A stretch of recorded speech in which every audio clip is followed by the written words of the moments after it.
Sudo Sibudo Sinaranjanasi Samsara Maya Pariyajitesi Samsara Svavanam Chajamohad Nidram Najanma Mrityor Traisat Svarupi Sudo Sibudo Sinaranjanasi Samsara Maya Pariyajitesi Samsara Svapanam Chajamohad Nidram Najanma Mrityor Traisat Svarupi Sudo Sibudo Sinaranjanasi Samsara Maya Pariyajitesi Samsara Svapanam Chajamohad Nidram Najanma Mrityor Traisat Svarupi Sudo Sibudo Sinaranjanasi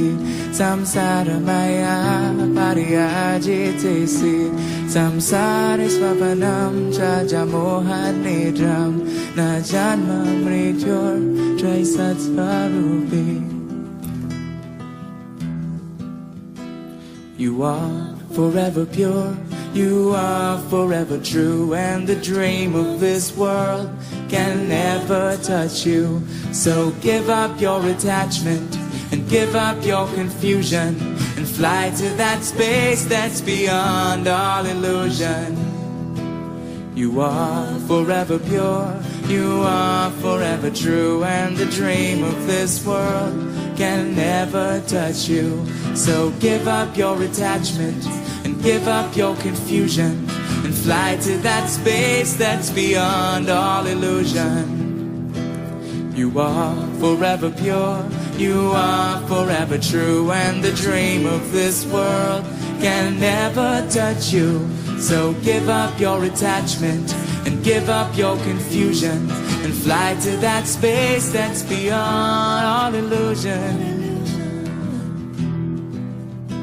You are forever pure, you are forever true, and the dream of this world can never touch you. So give up your attachment and give up your confusion and fly to that space that's beyond all illusion. Sudo Sibudo Sinaranjanasi Samsara Maya Pariyajitesi Samsara Svapanam Chajamohad Nidram Najanma Mrityor Traisat Svarupi Sudo Sibudo Sinaranjanasi Samsara Maya Pariyajitesi Samsara Svapanam Chajamohad Nidram Najanma Mrityor Traisat Svarupi Sudo Sibudo Sinaranjanasi Samsara Maya Pariyajitesi Samsara Svapanam Chajamohad Nidram Najanma Mrityor Traisat Svarupi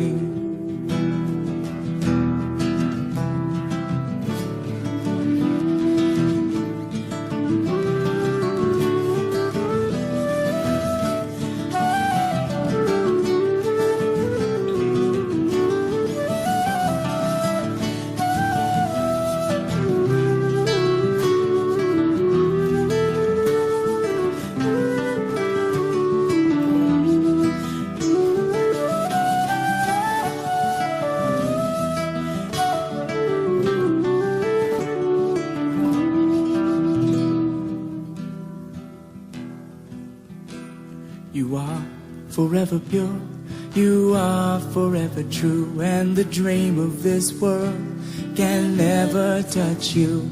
So give up your attachment and give up your confusion and fly to that space that's beyond all illusion. You are forever pure, you are forever true, and the dream of this world can never touch you. So give up your attachment and give up your confusion and fly to that space that's beyond all illusion. You are forever pure, you are forever true, and the dream of this world can never touch you. So give up your attachment and give up your confusion and fly to that space that's beyond all illusion. Sudo se budo se naranjana se samsara maya pariyajite se samsara swapanam jaja moha nidram na janma mrityor trisatsva rupi. Dosi budosi naranjana si samsara maya pariyajite si samsara swapanam chaja moha nidram na janma mrityor trisatsvarupi. Sudosi budosi naranjana si samsara maya pariyajite si samsara swapanam jaja moha nidram na janma mrityor trisatsvarupi.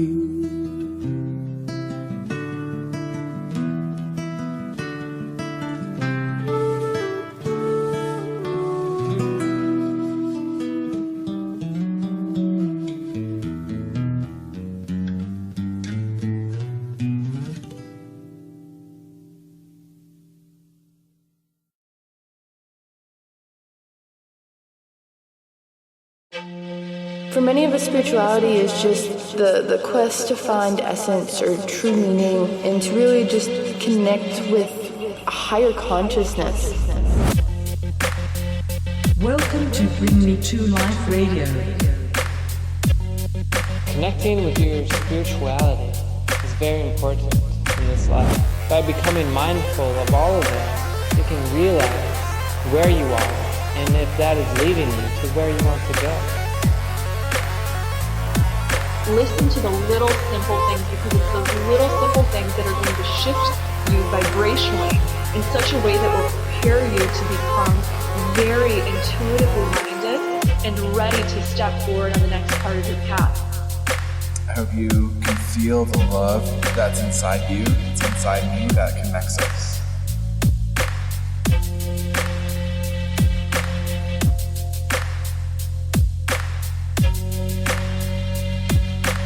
Awakening humanity to spirituality and higher consciousness.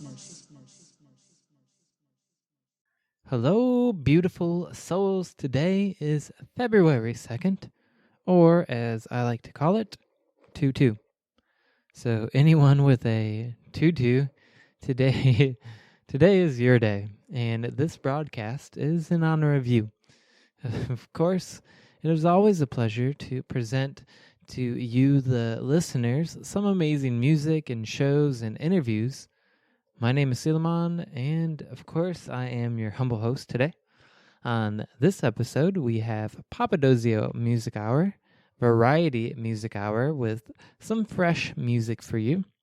A brand new episode of the Bring Me to Life podcast was released last night, episode 91, and we're going to play that. Shannon Shine interviewed artist Ashton Hill about symbolism in art and sexual trauma. That's coming up around the end of the show. For the next 20 or so minutes, we'll have Through the Eyes of the Angels with Sarah Hall, episode 5, which is about shamanism, elementals, and earth-based spirituality. Thank you for tuning in. If you can, give us a like, comment, and a share on your favorite social media, because it really helps. It really helps. It does, and that's why I sing about it. And now, back to the music. This is Wider Circles by Rising Appalachia.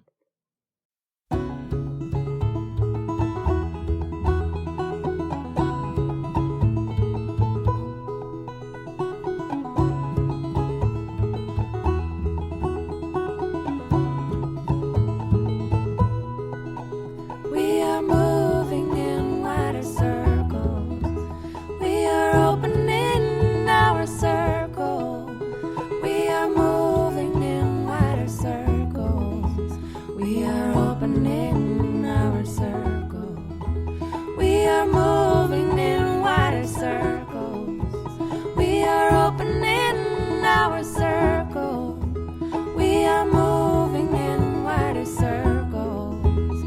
we are opening our circle.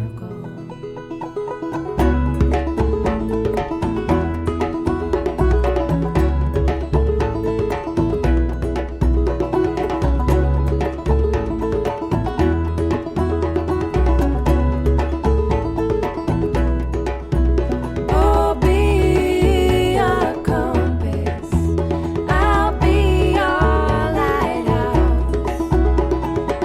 Speak your words with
catalyst to wag a fist. Throw up your peace sign, show me how you manifest. We all know those suffering from apathy are locked in the box, so show them that they have a key action. Reaction, no satisfaction. Wheels keep spinning, but they get no traction. Buddha and Shiva and the elephant with 6 arms all love Jesus, so put away your firearms. Oh, now people come together, let's go down to the gateless gate. Slow down, floating like a feather. Come on, superheroes, time to activate.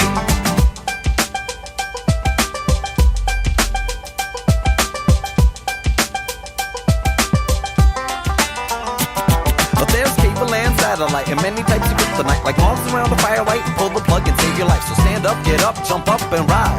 Everybody look at everybody right in their eyes. Sit in the lotus, maintain focus. Self-disappearing like pow, hocus pocus. Swimming in the deep end and leaping off the high dive. Call out to all bliss junkies, now's the time. Oh, now people come together, let's go down to the gateless gate.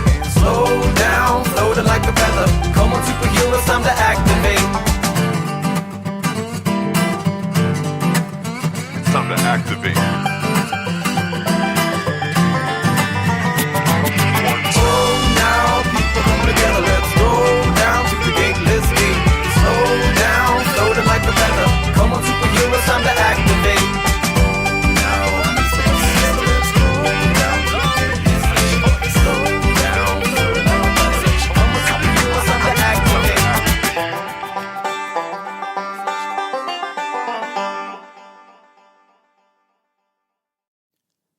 Hey, all you beautiful people. I'm Freedom Heartsong, and you are about to listen to a track called Hello, My Name is Leela, off of my new EP, Soul Reincarnation.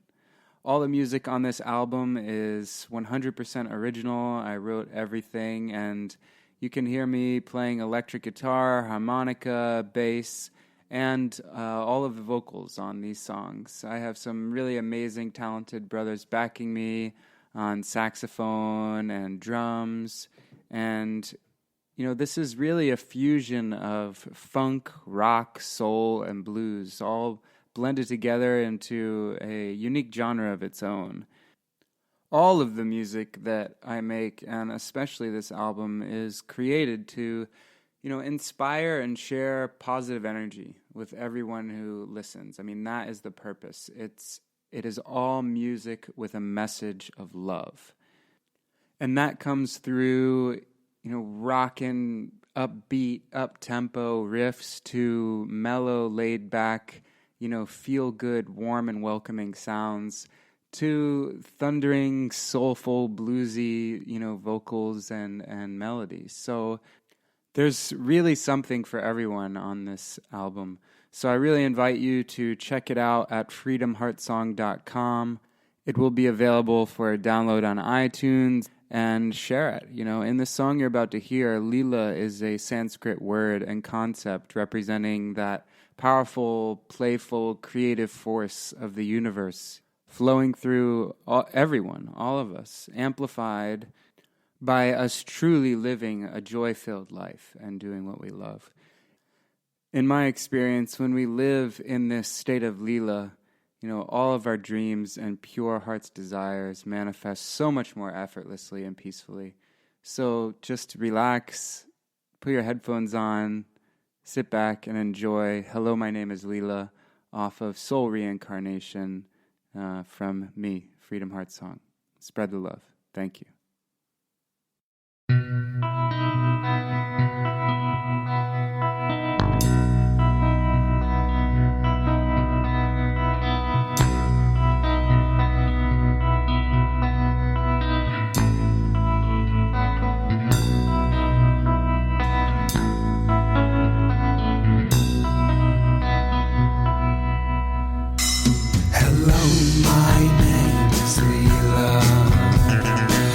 Relax in my arms and know all is perfect in this very moment, in this very moment.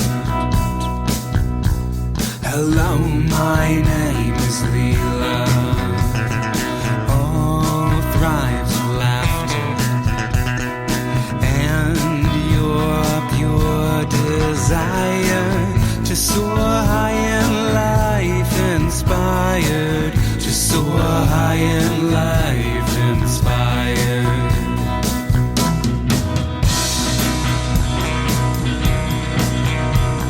Entwined we thrive as we come alive and live in joy.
Entwined we thrive as we come alive and live in joy.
Think your way to heaven.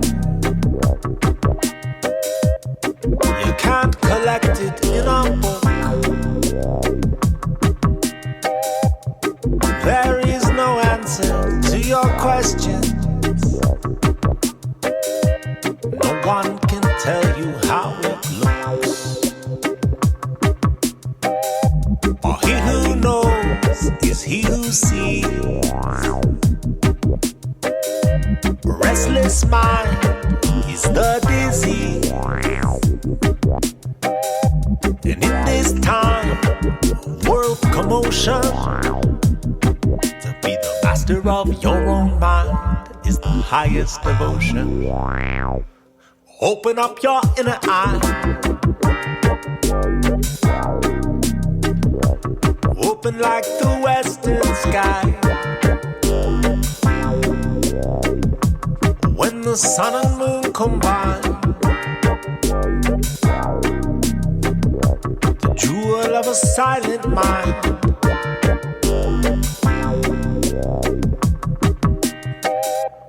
Stir up the pond and you muddy the water. Let it settle down before you have a taste. Then you can see all the way to the bottom, and all reflections of the heavens shining upon its face. But some of them, they stumble like the blind, even though their eyes are fine. Because without this inner light, even the noonday sun is an endless night. Open up your inner eye. Open like the western sky. When the sun and moon combine, the jewel of a silent mind. Open up your inner eye. It's the jewel of a silent mind.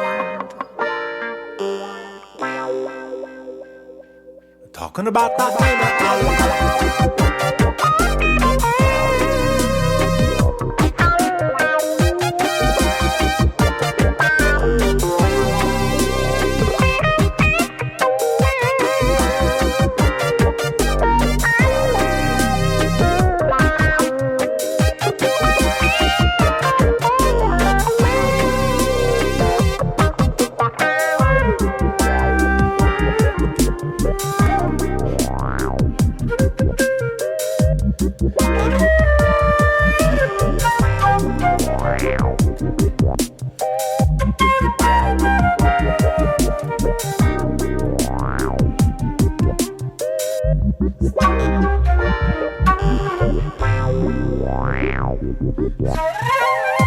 Some of them, they stumble like the blind, even though their eyes are fine. Because without this inner light, even the noonday sun is an endless night. Open up your inner eye. Open like the western sky. When the sun and moon combine, the jewel of a silent mind. Open up your inner eye. The jewel of a silent mind. Talking about your inner eye. It's the jewel of a silent mind.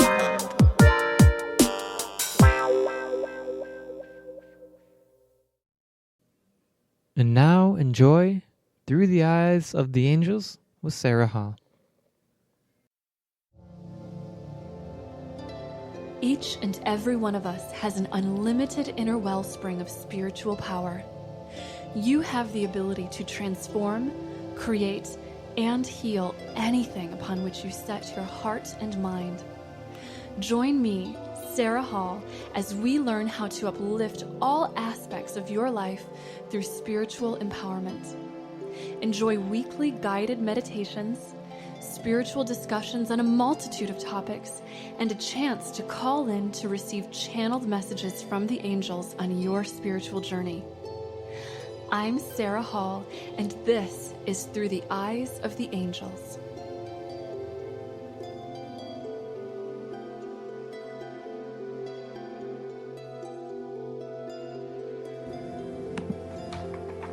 Hi everyone, and welcome to Through the Eyes of the Angels.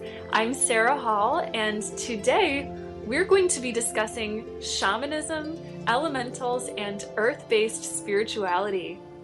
Mother Earth is an ancient and powerful being. She is loving, incredibly wise, and a deep wealth of healing power. Nature is just so rich in spiritual energy and diversely inhabited by spiritual beings. Today we're going to be discussing a particular realm of these spiritual beings who inhabit nature, known as the elementals.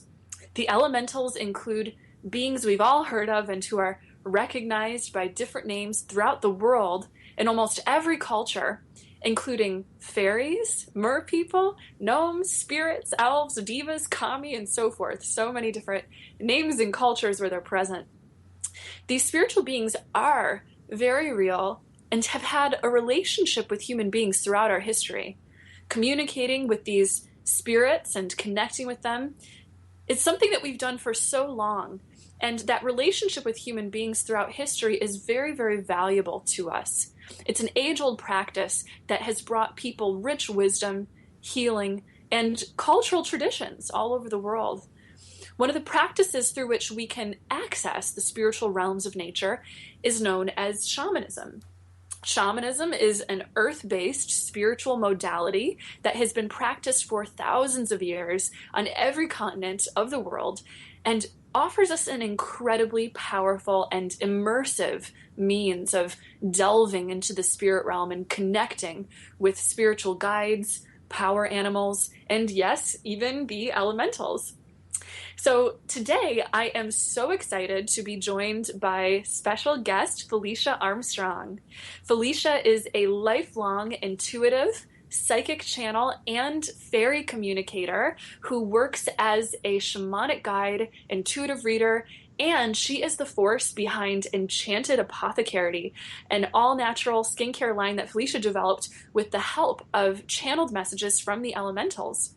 Felicia is going to be sharing some of her wisdom with us today, so join me in welcoming her to the show. Hi, Felicia.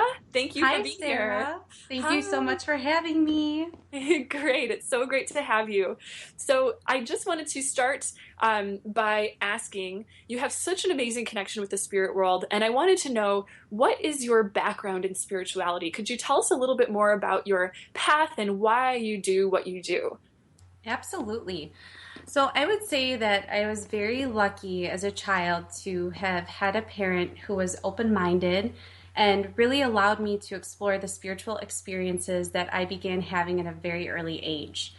And as I got older, I always felt very resonant to earth-based spirituality. And I finally kind of was able to find my path, which I call a shamanic path. And I do this because it resonates just so deeply to my soul. It's a spiritual practice that has been life-altering for me, and it's incredibly empowering since it's a path of direct revelation. It's not something that you have to look for others for answers for. This is something that you're able to foster on your own by creating these deep, loving relationships with helping spirits that really want to guide you on your path. And I love the fact, too, that anyone can do this. It really just takes dedication and developing these relationships with the helping spirits. And like you said earlier, shamanism is one of the oldest spiritual practices, which I feel is for the reason that it works. You know, this can be a way for anyone, and you'll see results from it. Even if it's just used for yourself, it really kind of creates a more peaceful and harmonious life. Yes, absolutely. Oh my gosh, I loved what you said about us getting direct experiences. Yes. I think that that's so important because so much of religion that you see kind of creates a separation between the individual and directly experiencing their spirituality. So that's just so amazing. I feel that way too. It's so empowering to be able to figure it out for yourself and to have that. Yes. So there are so many different varieties of shamanism, as it is something that's existed across many world cultures over thousands of years. And since you are a shamanic guide, I would love to know what your sort of Reader's Digest definition of shamanism is, and what do shamans do? Perfect. So I experience shamanism not as a religion, but as an earth-based spiritual practice. And the reason for this is, to me, from what I have done and from working with so many clients, I see that you really do talk to so many different types of helping spirits, gods and goddesses. It's kind of like the spiritual modality that's open for everyone. You know, you can see Buddha, you can talk to Jesus, you can speak with the elementals. And I love that about it because it's so non-limiting in that way. And I say that a shaman is one who sees in the dark. So somebody that can see into different realities, into different worlds. And they use the relationship with helping spirits not only to heal themselves and to find direction for themselves, but to do this for their communities, for the earth, and all of its inhabitants. And because shamans are not limited by space and time, they can basically do anything of a spiritual nature. I remember learning that traditional Native American shaman would use this practice even to find out where buffalo were, and then they would then send their hunters to these places, and they'd always ask the helping spirits too how many they were allowed to take. And I just think that's beautiful to have so much reverence for the land and for the animals. And now we can use this to heal ourselves, to discover our career paths, even what foods to eat. I mean, it's really unlimited. Wow, that's amazing. I loved what you said about a shaman as someone who sees in the dark. I think that's just such a powerful statement that is so cool. So I'm curious, how did you get into the practice of shamanism? And you mentioned some of the ways that it helps people too. How have you had any experiences with seeing some healing, progress? Any of the people that you've worked with, how does it help people? So I guess one of the really cool ways that I have seen it help people is from doing what's called soul retrieval. And soul loss is something that happens at so many times during somebody's life when there's trauma going on. And it's the job of a shaman to go and retrieve what are called lost soul parts and reintegrate them back into the spiritual body and then to the physical. And from doing this, I can't talk enough and speak highly enough of the results that I've seen with people. I remember having a client who told me that after she had a soul retrieval, she felt like she could see color for the first time and like actually physically see the world because she felt so much more grounded and in tune and in her body and was able to fully experience her life. And that was just incredible for me. I mean, I have chills talking about it. And it's I'm just the channel. I'm a hollow bone, and I'm here to bring the healing through.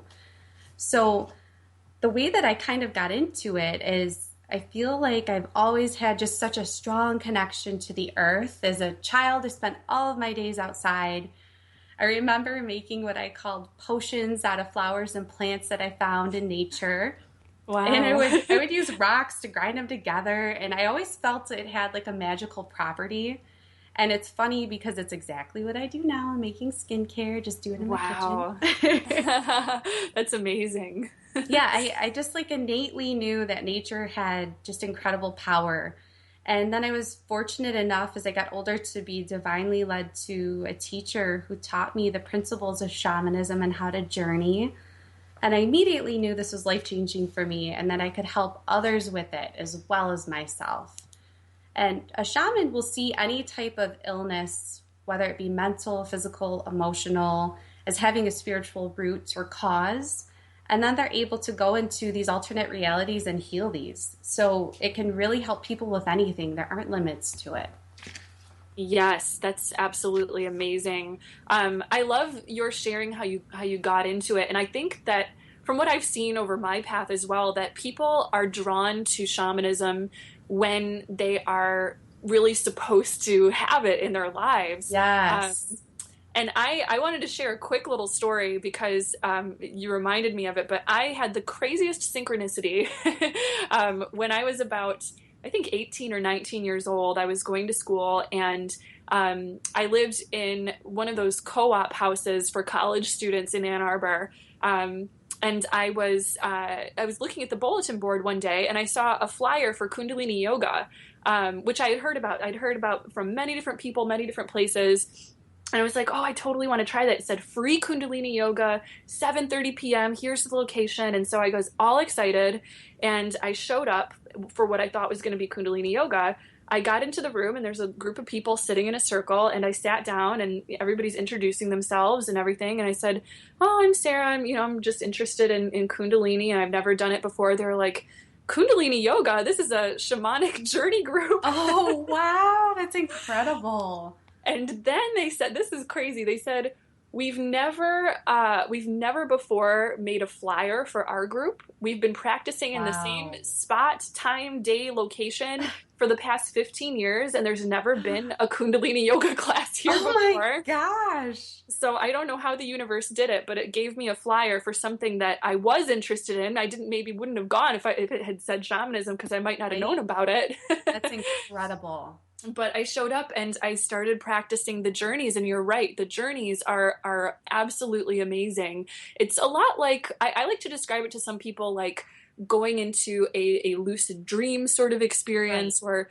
something like that. Some people get visuals, some people seem not to, just depending on who you are. But it just harkens back to what you said before, that it's something that is so accessible to anybody. You can practice one of these, and it is incredibly eye-opening as to your own spiritual power to see and communicate with spirit. Right. And you'll find your own way. Everybody will do it, like you said. Some people see, some people hear, and some people just know. And not being attached to your way is perfect, because you'll get it in the way that works for you the best. Yes, absolutely.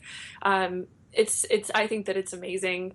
So I wanted to talk about the nature aspect of it, because today we are talking about all the earth-based modes of connecting spiritually. And I know that shamanism is a practice that can really deeply connect us with the spiritual forces of nature. And I know that connecting with nature has been a big influencer for both our paths.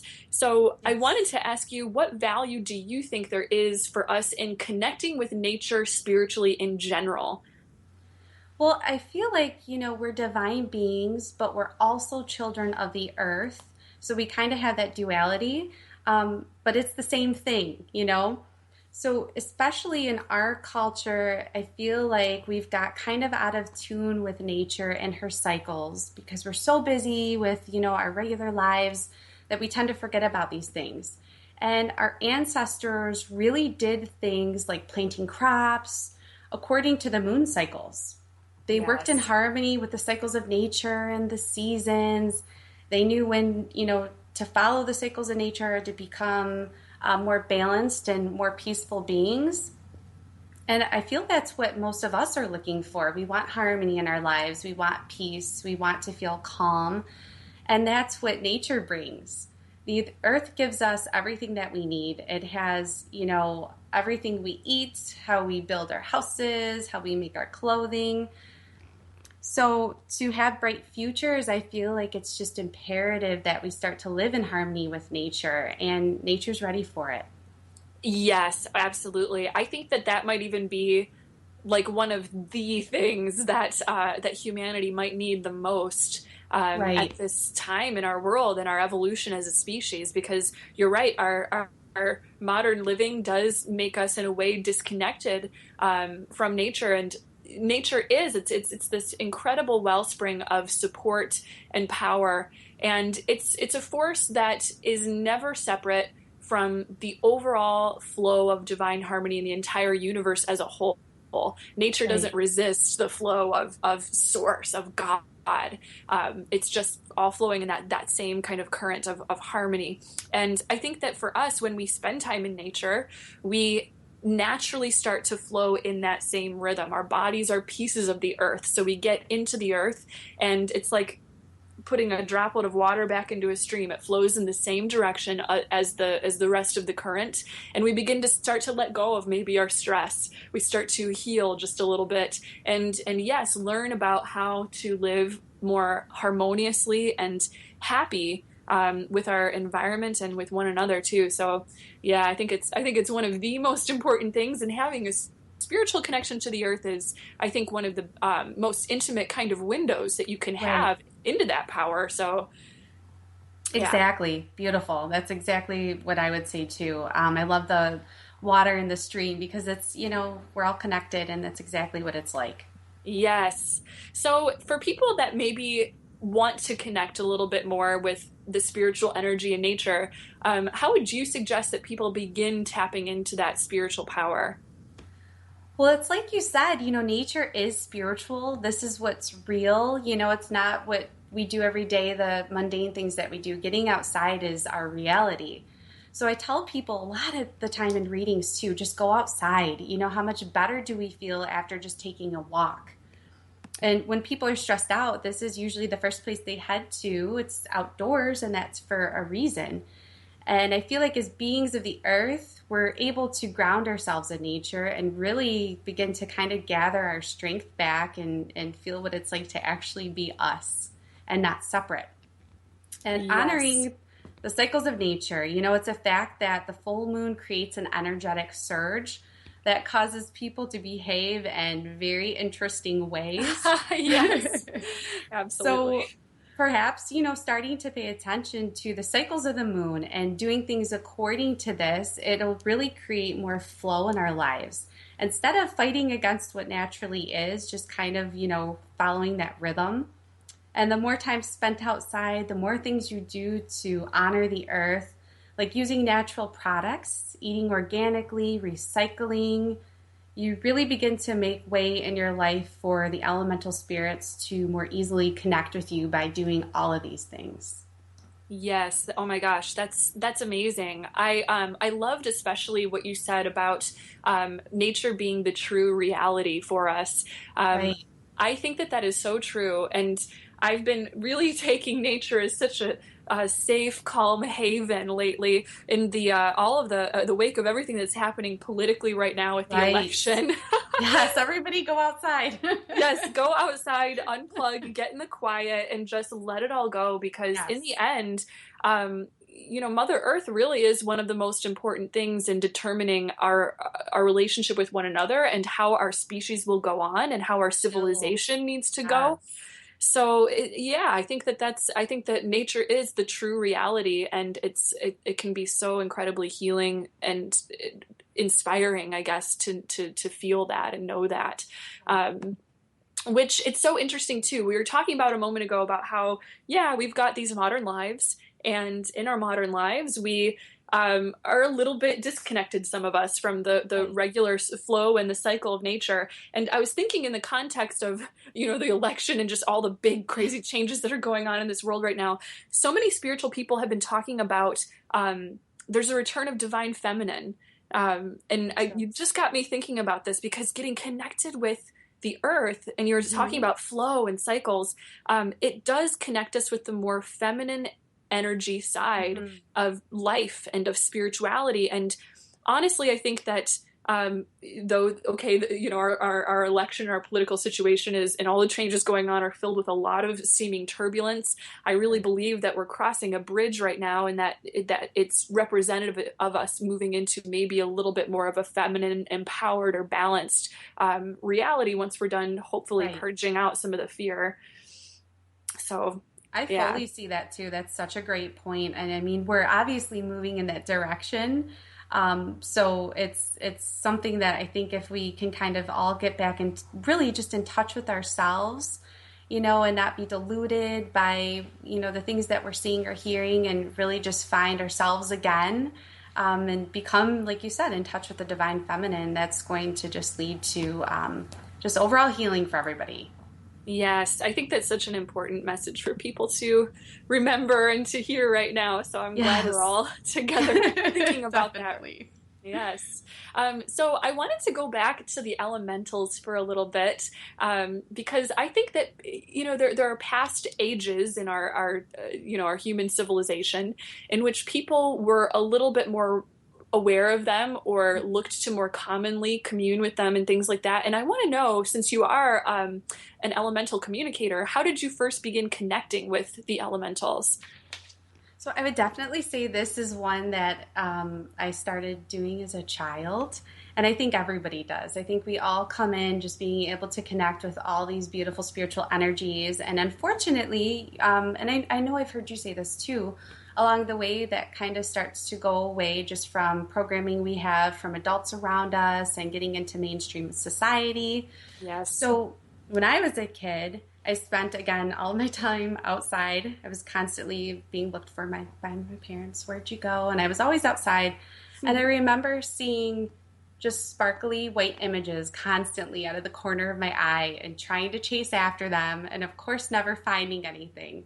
But I knew I was seeing something that was sacred. And I never really questioned the fact that fairies existed or that elementals were real. It was just kind of an innate knowing and understanding that I had.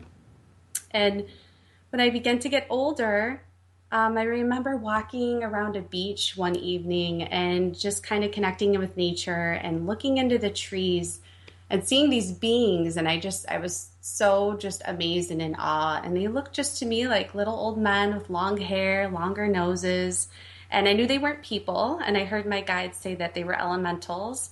And I was told that they were called the guardians. And I asked what that meant.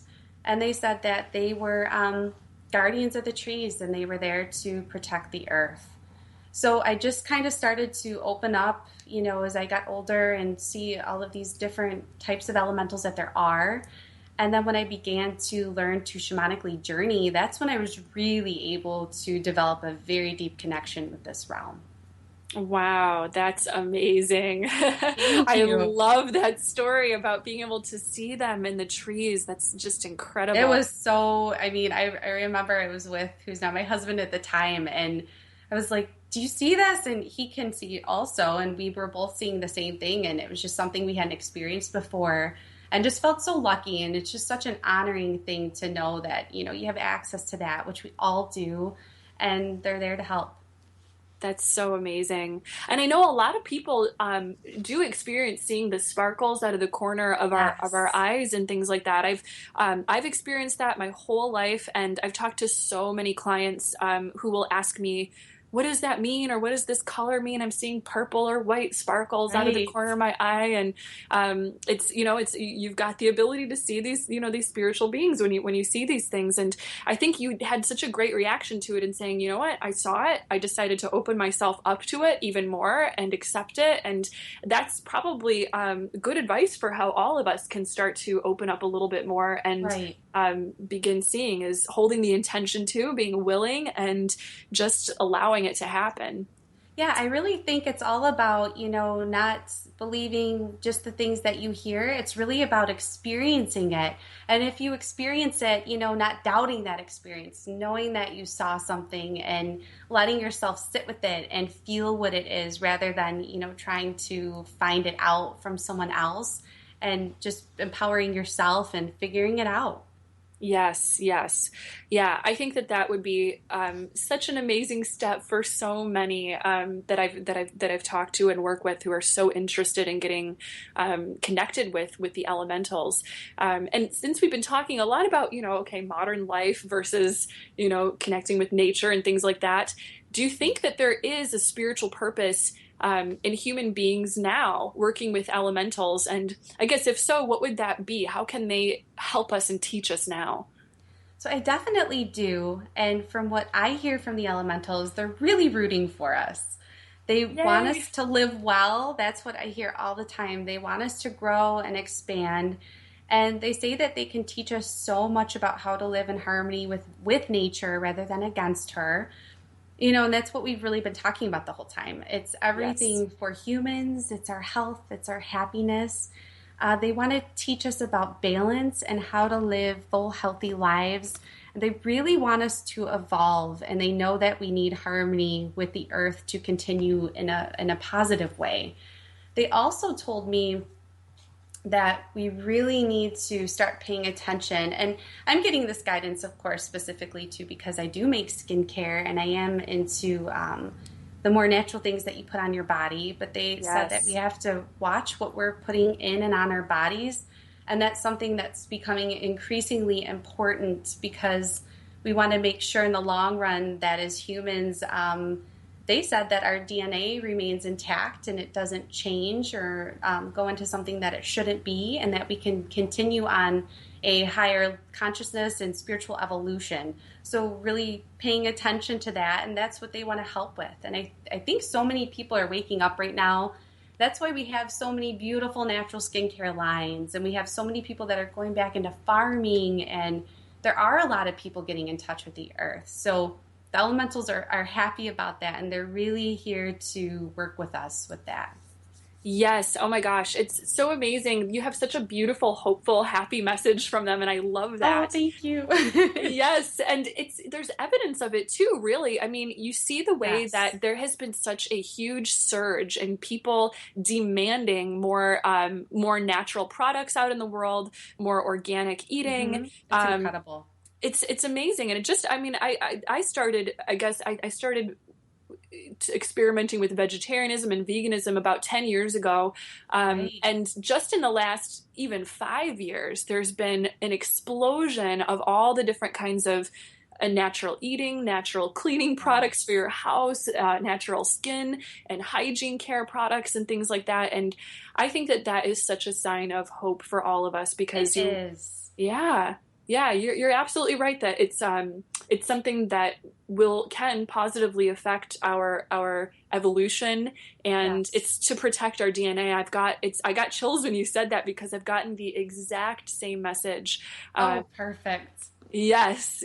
I remember it was maybe about a year ago, and I was meditating and trying to connect with Mother Earth, and I received a message just straight from Mother Earth, and she was telling us that it's so important that we get GMOs, for example, out of our systems, and to just embrace more natural way of living on every single front, because it's for our health. It's so that we will continue to thrive. So it's incredible. And I think it's one of the things too that you don't really realize what an impact it has on you until you make the shift. I remember before, years ago, when I would wear like artificial perfumes and I ate whatever, I didn't know that I felt so bad until I really started to stop. And I would go near somebody that wore an artificial perfume, and it would cause such a terrible reaction in my body. And it took a lot of just that to really see what was going on. So I always say to people, I just suggest just giving it a break, stopping with the artificial chemicals that you use, start eating better, and just watch what happens. That's all you need to do, is just see how you feel after, and you will make a change. Yes. Oh my gosh. That's such a great testimony for how that change can affect us. And I've also experienced it myself. I've found that as soon as I got all the chemicals and parabens and phthalates and sulfates and things like that out of my products, I started feeling so different, so much better, and eating more pure, I started to feel so much better.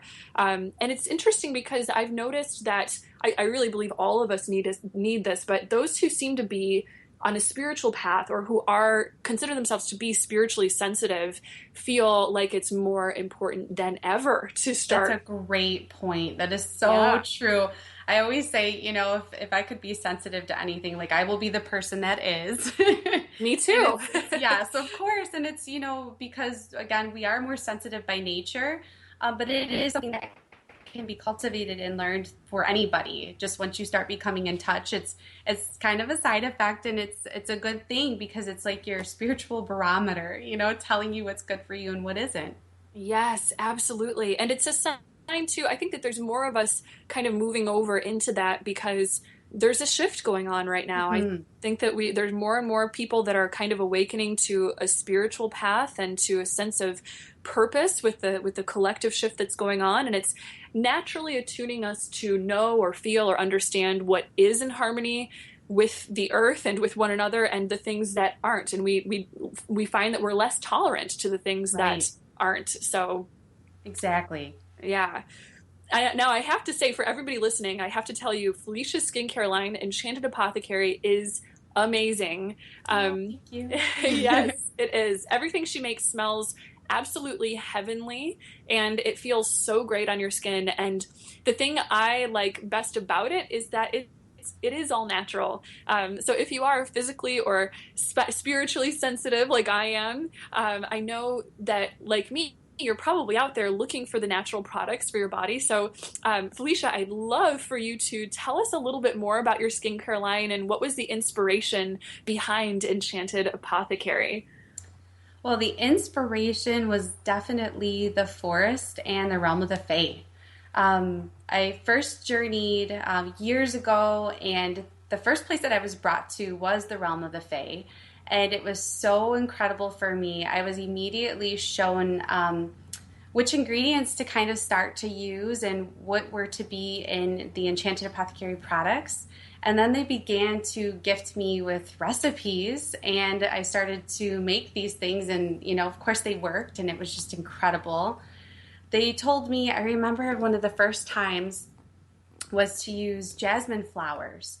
And I saw fairies kind of flying around these flowers, and they started to show me that the jasmine flowers bloom at night, so they contain the moon's restorative essence. Wow. And so I created a facial moisturizer called Moon Essence.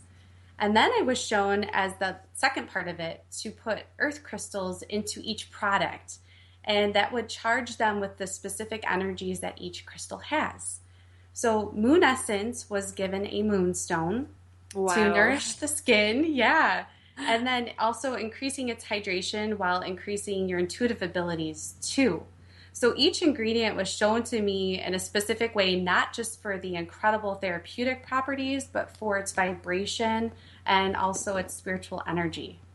Wow, I think it's so magical and amazing that you've incorporated spiritual work into this. And I think that that is an incredibly kind of cutting edge thing. I think that, you know, as we were talking about before, there's such a growing market or need or desire out there for people to connect more with things that are natural, but also things that can enhance our lives as a whole, to connect us with our spirituality and things like that. So having something that has an intention in it like that, I think that that's amazing, and it's very, very empowering. Thank you so much. You know, I feel like we're all meant to show up in a spiritual way, and of course it's all different.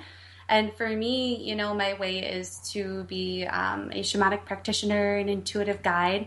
And also the other way I was meant to show up was to bring this forward. And it's incredibly honored. It's just such an incredible experience for me. I can't talk enough about it. And I know that we all have, you know, our specific spiritual purposes. So I just encourage everybody, you know, try to find that for yourself. It's life altering, and you can do so much for yourself and the collective with your gifts. Yes, and I think that with the shift that's going on right now, following our passion to find our true calling and to find our gifts is what the world needs the most. Yes. The world doesn't need another person that feels unsatisfied having kind of a job they don't really identify with. It needs those of us who are on our purpose and just going for it. And I've just seen so many times that when we take a leap of faith and we do that, the universe catches us, and law of attraction helps to eventually help, you know, create the support that you need so that you can do your passion, you can do your life purpose, and make a living as well. So yeah, that's an incredible point. If you're meant to do something and you're spiritually called to do it, the universe will support you in it. I mean, there's no doubts. Things will open up for you. Your path will be wide open. You just have to continue to follow the guidance you're getting and follow that path, and it'll be there.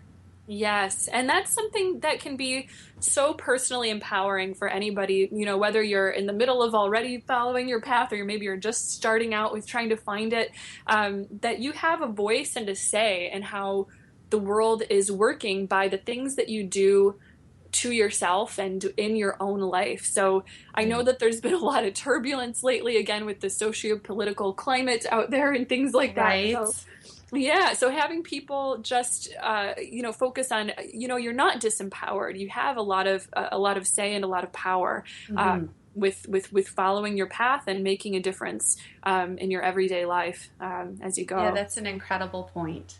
Yeah. So I want to get this in there. We all want to know where we can buy your products. Oh, right. So we have our products in a Whole Foods store in Rochester, Michigan. And we also have a website that's being worked on right now. We have a new one coming soon. I'm super excited about it. So we're kind of having all of our traffic go through Etsy. And there we're under Enchanted Skincare. And then we have this very cool little metaphysical store in California called Cult of Gemini that carries our products as well. That is awesome. Awesome. Yay. Well, you heard it, guys. Get to the website. They're working on it, but you got to save the website, bookmark it right now. It's enchantedskincare.com, and go look up Enchanted Skincare on Etsy as well. That's a great place to find things. And also, I'll be sharing the links and the information for all of that once more on Facebook and Twitter again, so you'll all know where to find it. And also, Felicia, I wanted to see if you could give us some info on where people might be able to contact you for a reading or a shamanic healing. Sure. So I have right now a page on Facebook, and it's called Felicia Armstrong, Intuitive Practitioner, and working on a website for myself as well. But you are more than welcome to contact me through the Facebook page, and I take appointments through there. And I also work out of a healing center in West Bloomfield. It's absolutely incredible, with a group of highly gifted readers and intuitives. And my mentor is the one who created it, and it's called Sacred Balance, and I book appointments through there as well. Wonderful. And everybody, I will also be sharing the link to Felicia's Facebook page so that you can all like it and you can message her there to get yourself a reading or a healing. And she does now offer these readings and healings via Skype as well. So even if you're not local to the Michigan or Detroit area, you can still get a session with Felicia, and she is wonderful. So I highly suggest it. Thank you, Sarah. Yes. So now I would like to open up the phone lines to receive some calls from our audience. So guys, you can call in at 240-979-4111. That's 240-979-4111. You can call in with any questions or thoughts that you have on our discussion today, or you can request, very exciting, a fairy reading with Felicia and I. So while we are just opening up the phone lines and waiting for a caller to come through, we will begin by doing a general fairy reading just for everybody who is listening. And I was wondering, maybe, Felicia, if you could just start and Sure. give us anything that you've got. This will be fun. Sure. So I love that you've kind of been talking about what everyone's going through politically and how charged people have been. I mean, you see it kind of all over social media. And it's disheartening for me because it's one of those things where, you know, people get really stuck in what they feel, and I understand it, but I feel like from what I keep getting from the earth and from the elemental realm is they really want us to kind of get back in tune with ourselves and our inner truth rather than what we're seeing through media and what we're hearing from other people. And if we could do that and, you know, come at it from a place of love, it will kind of shift completely what's going on and help to just bring awareness and a much better climate for all concerned to what we're going through at the moment. Yes, absolutely. I think that that's such an incredible message, and it's so very, very important for us. We need to lighten our vibration at this time. Yes. I really believe, because it's there.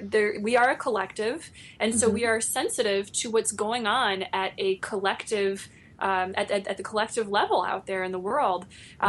If there's a lot of fear that's being shared, you know, a lot of us can feel it. It feels like a little heavy cloud. And I've heard things like that there's more bullying and there's violence that's up, and you never know how much you can exactly verify these statistics, but I wouldn't be surprised, simply because, again, the stress levels have been up lately with everything that's going on. So with that, I decided to actually pull a couple of cards from a fairy oracle card deck just to add on to the beautiful messages. Yes. I'm working with the Healing with the Fairies oracle card decks by Doreen Virtue. And the first card I pulled for us today is the Beauty card. And the message I get from the Beauty card is that beauty is the recognition of the presence of God, of spirit. So when we see, for example, a beautiful sunrise or sunset, or we look at the stars, probably anywhere in the world, no matter what culture or language you speak, no matter what time period you lived in, you recognize that as beauty, and you go into a state of awe. And it's like you're touching God.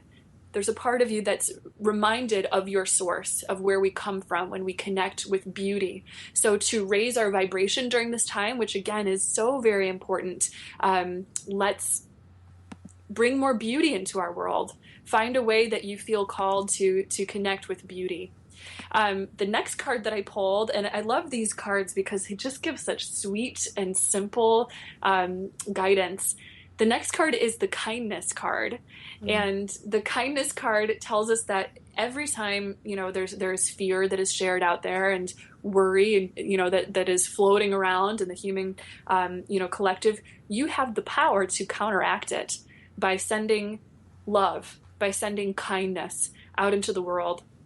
And I'm hearing the fairies tell us we can just envision it, imagine it, focus on it, or we can act. We can go out and be kind and loving to another person.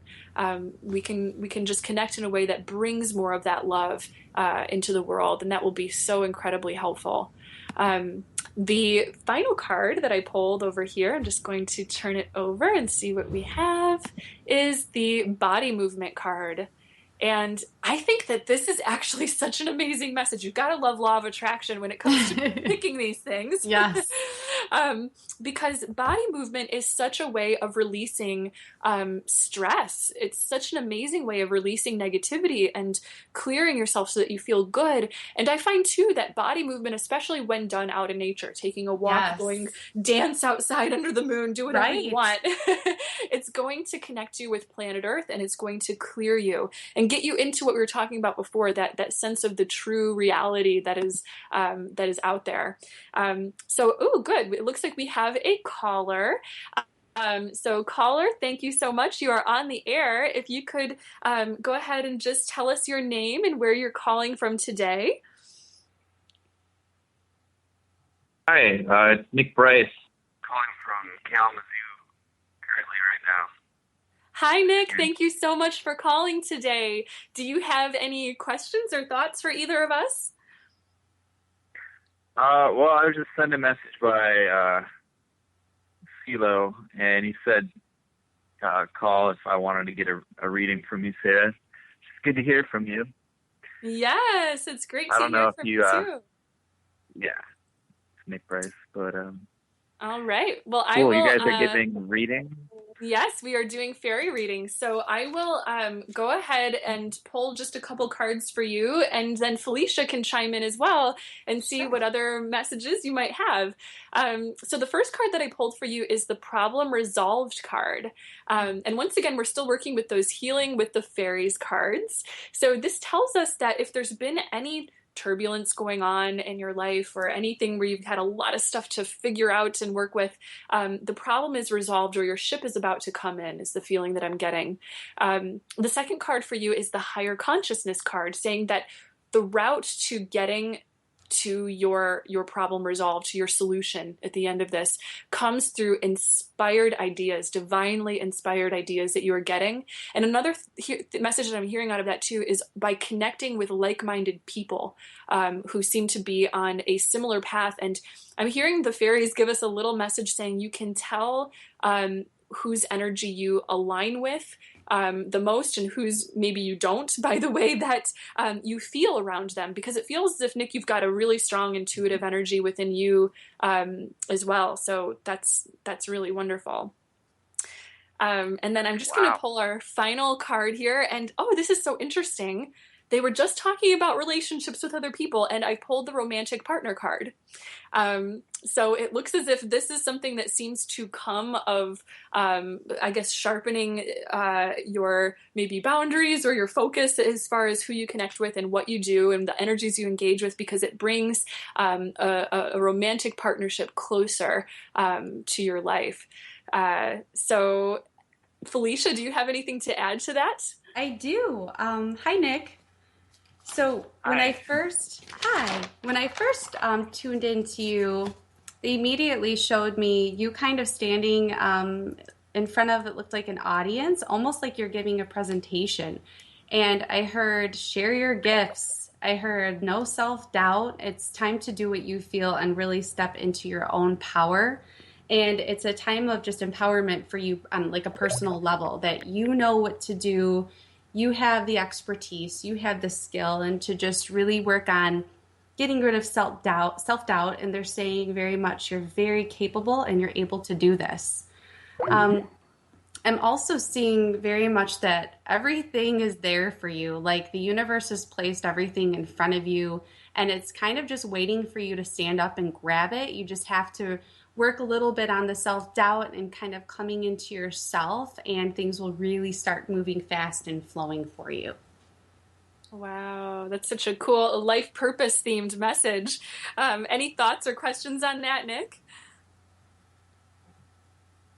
I don't know if he can still hear us. We might have had a little bit of a technical difficulty with that, but that's okay. So he's speechless. No, yes.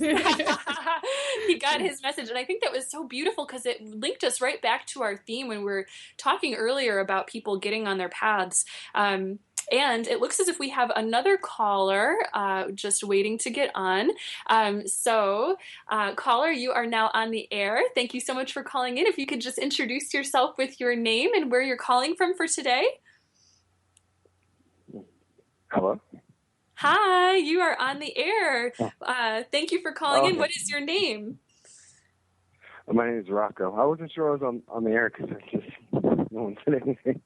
Yeah, we're testing out actually a new way of receiving our callers. So there might be a few little tech bugs, but thank you so much, Rocco, for calling in. Do you have any questions for Felicia or I for today? Well, I would like to get one of those fairy readings and see what develops there. All right. Well, I guess I will go ahead and start this one as well. I am just going to pull, I'm feeling guided towards 3 cards for today. And this one I'm going to pick from a different fairy deck that I have. I'm also working with the Magical Messages from the Fairies deck by Doreen Virtue. And the first card that I pulled for you today is the Your Desire is Within Reach card. Your desire is within reach. And I'm feeling a sense that you're being called to connect. Again, I'm getting a similar message as before for our other calls. I was too. I love the way there's these themes that you're being called towards like-minded people, and that even if you feel like, okay, I've dealt with some struggles, or there's been some blockades up on my path trying to make some progress in the things that I've been doing. I'm really hearing that you're about to break through. They're saying that it's always darkest before the dawn can be true sometimes, and that in your case there is a miracle that's just about to come through, some kind of a breakthrough. Which is actually really cool because I literally just turned over the next card, and it is the Your Wish is Granted card. I think it's just so amazing how these cards are telling us such a clear story. So it looks as if you are about to manifest something that you desire. And it's interesting because specifically I'm feeling a little windfall in the area of abundance, of material support, opportunities, could be finances and things like that. The final card I pulled for you is the Emotional Healing card, saying that once you kind of get through any of these, as we said before, blockades or barriers that you've been dealing with, and you start to see the manifestation of your desires and your goals coming true, because again, it feels like it's right around the corner, there is emotional healing involved. It feels as if you're able to breathe a sigh of relief, and there's this sense of just being so beautifully supported in the world again. And the last little message that I'm hearing the fairies give on that too is they're saying, why wait for the emotional healing, to happen after you get the results?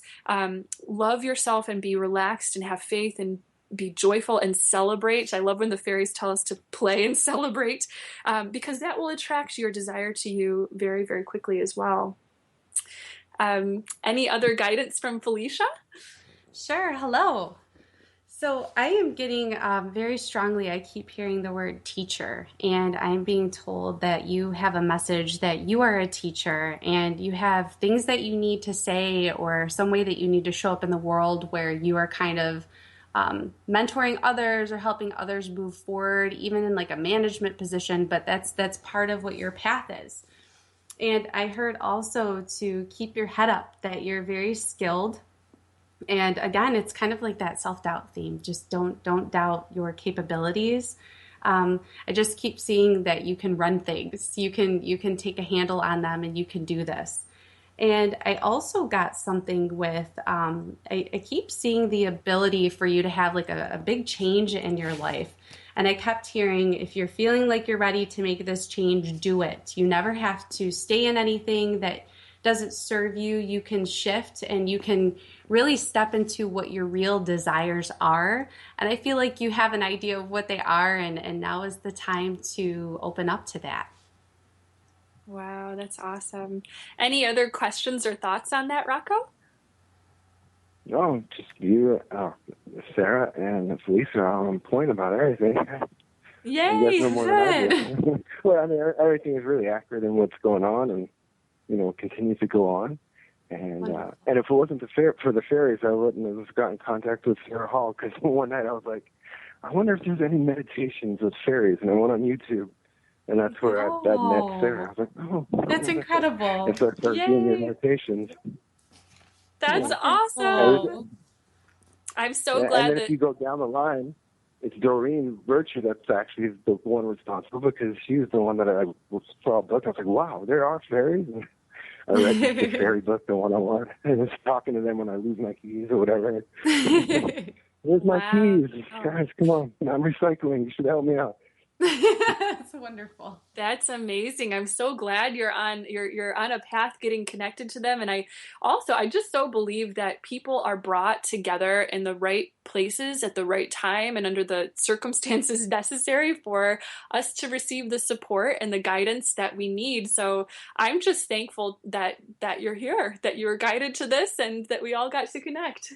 Yeah, it's great talking to you both, especially Sarah, because she's the one that I just fell in love with all these meditations and put them on my iPod, and it's like, wow, and like spreading the word to other people, and some people didn't react, and some people were like, oh wow, this lady's awesome. Like, meditating her all day. That's wonderful. Oh, all right, that's well, wonderful. Thank you so much. That's so sweet. Oh, he's so nice. That made my heart just sing. Good. Yay. So it looks like, we had a caller, but it looks as if we might have, the call might have dropped. So that's okay. Because it looks as if we're going into just the last 2 or 3 minutes or so.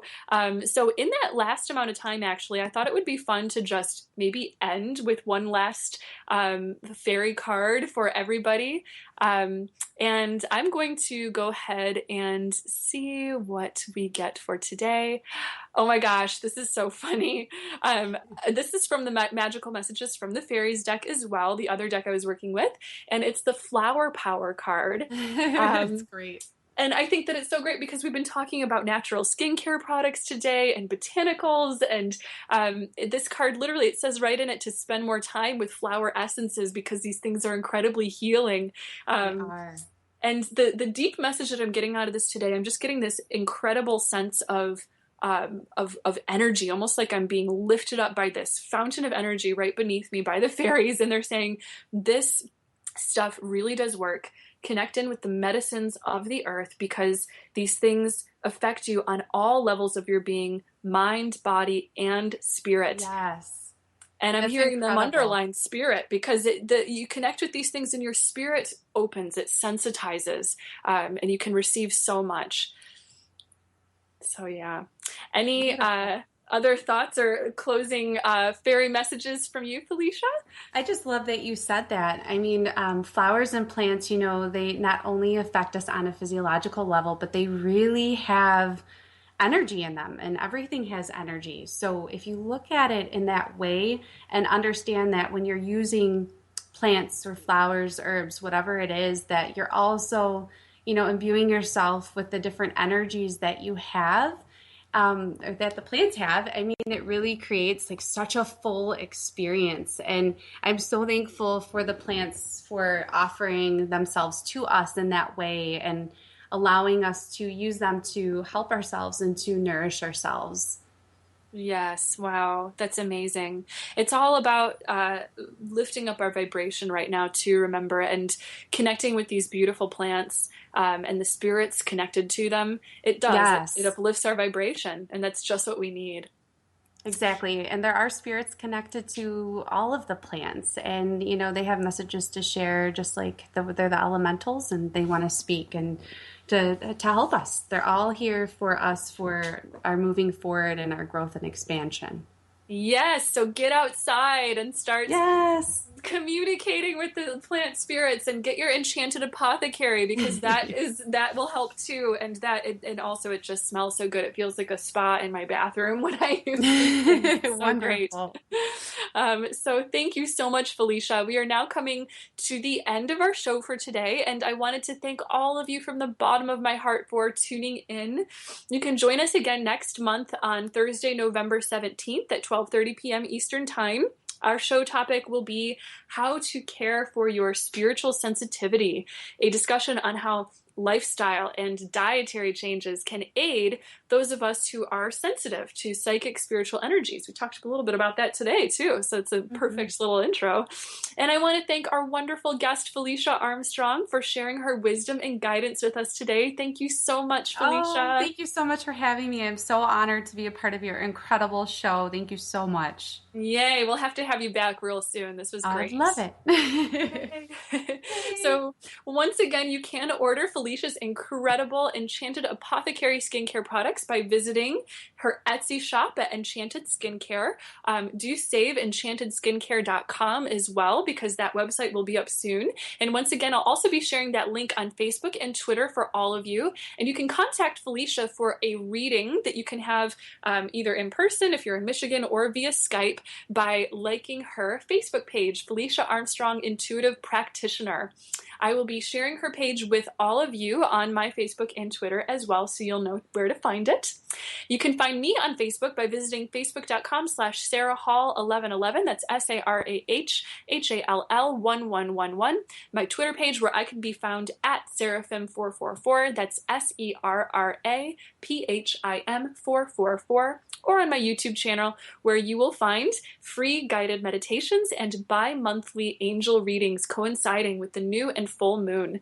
You can contact me via my website at www.seraphim.com. That's SERAPHIM.com if you'd like a reading or healing session with me. If you would like to listen to this show on rebroadcast, it will be airing each Thursday at 12:30 p.m. on Project Bring Me to Life Radio until our next live show on November 17th.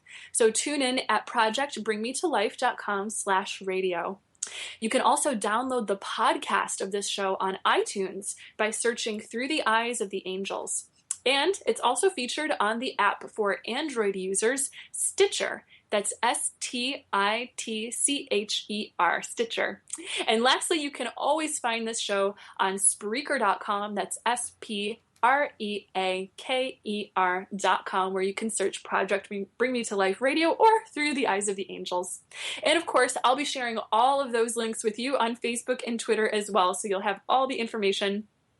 And for more fantastic spiritual talk radio, music, art, podcasts, events, and so much more, visit www.projectbringmetolife.com. Thank you so much again for tuning in today. It was absolutely wonderful to connect with all of you, and know, as always, until we meet again, that you are so loved and so very blessed. Bye! That was Through the Eyes of the Angels with Sarah Hall. You can tune in live every third Thursday of the month at 12:30 p.m. Eastern Time right here on Bring Me to Life Radio. And now enjoy Papadosio Music Hour.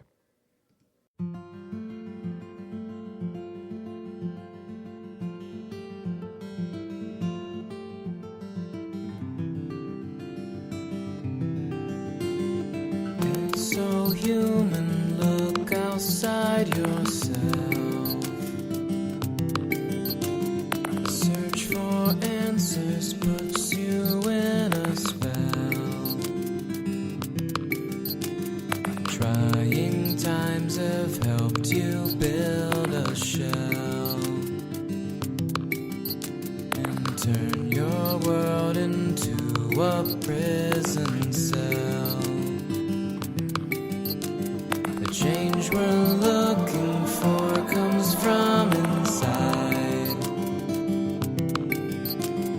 It takes patience and the will to try. There's too few seeking, most would rather hide behind their clothes and black external lies.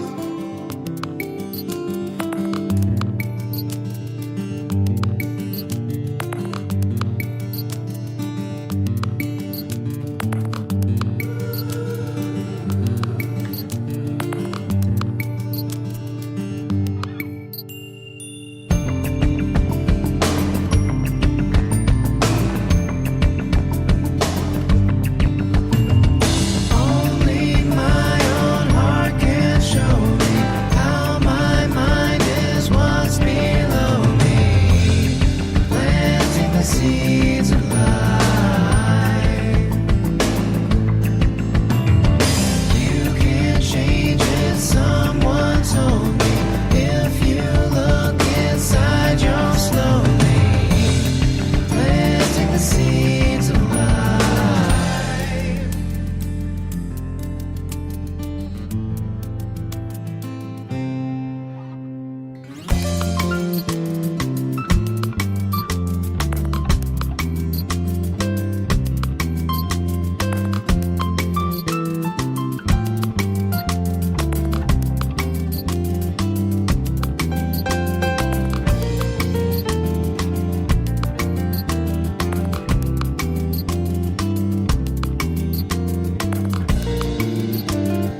Did you tell yourself the greatest wealth was love that you can find in the temporary shelter that you built inside your mind? Does it hurt to hear the truth so weird that love can't be defined? Oh, bad.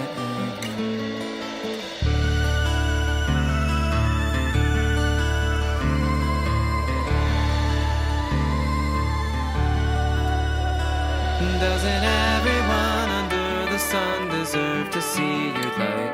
Not the shadows that you cast around from walls you build at night. When you're open to a deeper truth, now love won't be denied. Oh,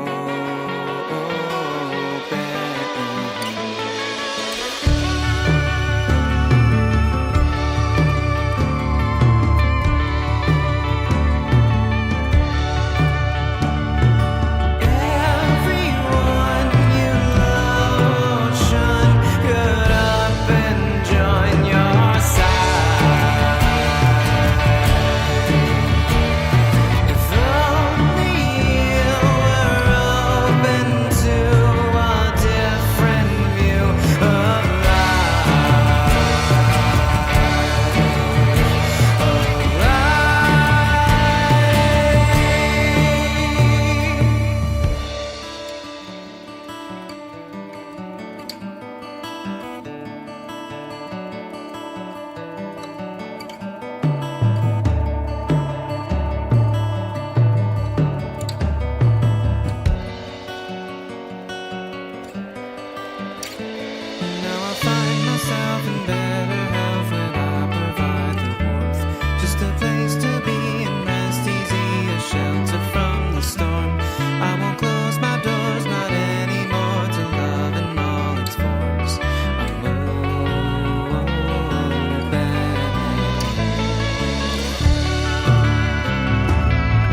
Plant my soul deep into the dirt.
to the end of the line.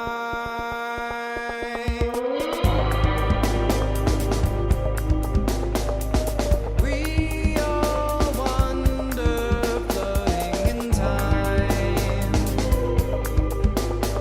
Sisters, brothers, sharing one mind. Long lost lovers dying to find.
That was Papadosio Music Hour, and now enjoy the Variety Music Hour.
This is Jacob Pascus of Stratosphere, and you're listening to Bring Me to Life Radio.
there's something deeper than personality or behind the mind itself, which is not our thinking being. The mind is like our thinking aspect or thinking being. But because we are aware of our thoughts, there must be something deeper than the thinking mind. One who is awake is totally at one with this awareness, which is independent of the thinking mind. It's a state of pure being.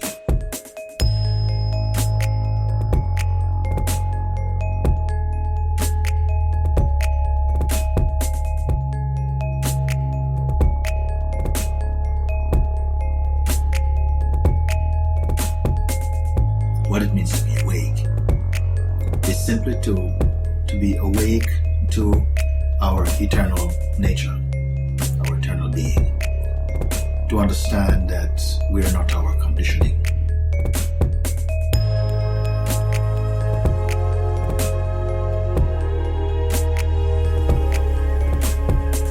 You are not who you have been thinking you are, or who you've been conditioned to believe you are, which is like a certain person, male or female, who has a certain education, has certain parents, believes certain things, or have a certain religion. And not just to understand this intellectually or mentally, but to really be one with this understanding inside your heart.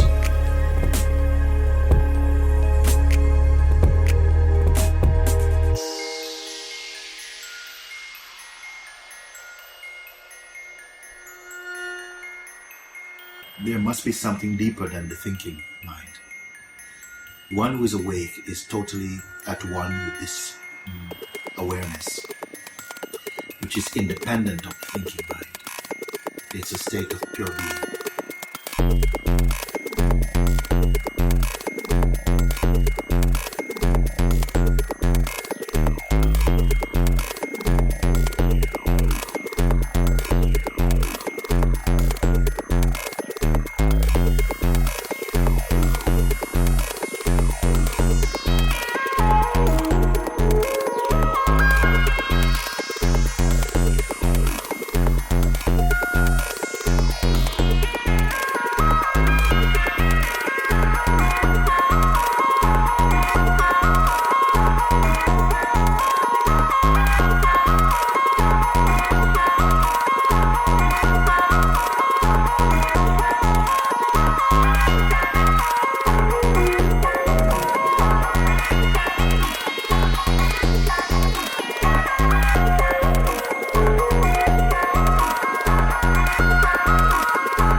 Trust in the elder,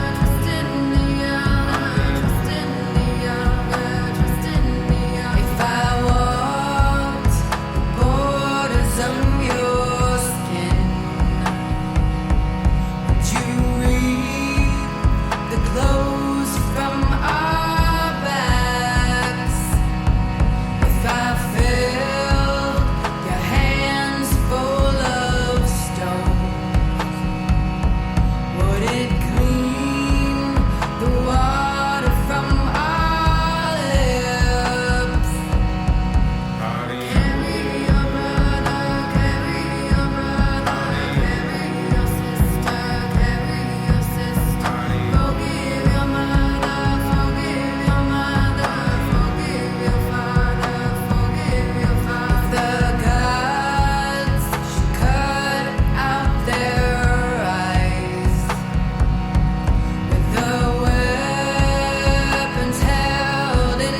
love that now. Just love for eternity, yeah.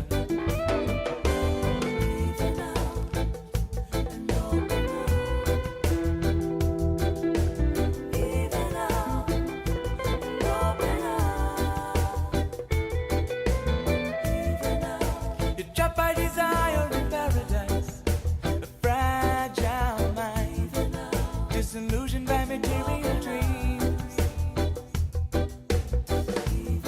Remember, Zion is the only true paradise.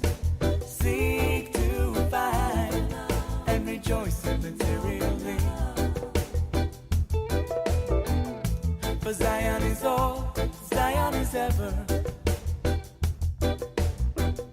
Yeah, Zion is here, Zion is now. Jaja is all, I say Jaja is ever. And Jaja is here, Jaja is now. So be here now. You don't have to be this and you don't have to be that now. Just be for eternity, yeah. You don't have to do this and you don't have to do that now.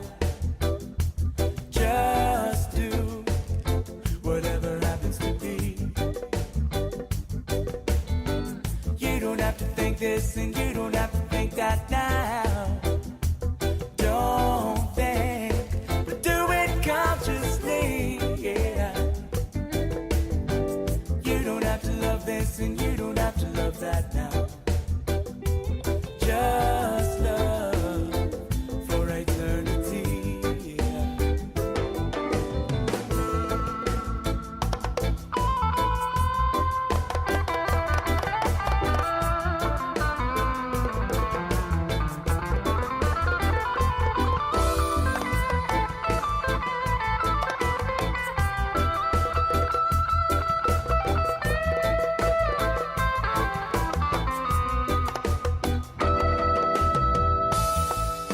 So lift up your consciousness, raise the eye level. Lift up your consciousness, lift up your awareness to a higher level. Lift up your consciousness, and more conscious is the eye. The higher the eye is, and higher is the eye. The closer is the eye to Jah, and more conscious is the eye. The higher the eye is, and higher is the eye. The closer is the eye to Jah, and Jah is all, I say Jah is ever. And Jah is here, Jah is now. Zion is all, as Zion is ever. And I am right here, I am right now. So be here now. You don't have to be this and you don't have to be that now.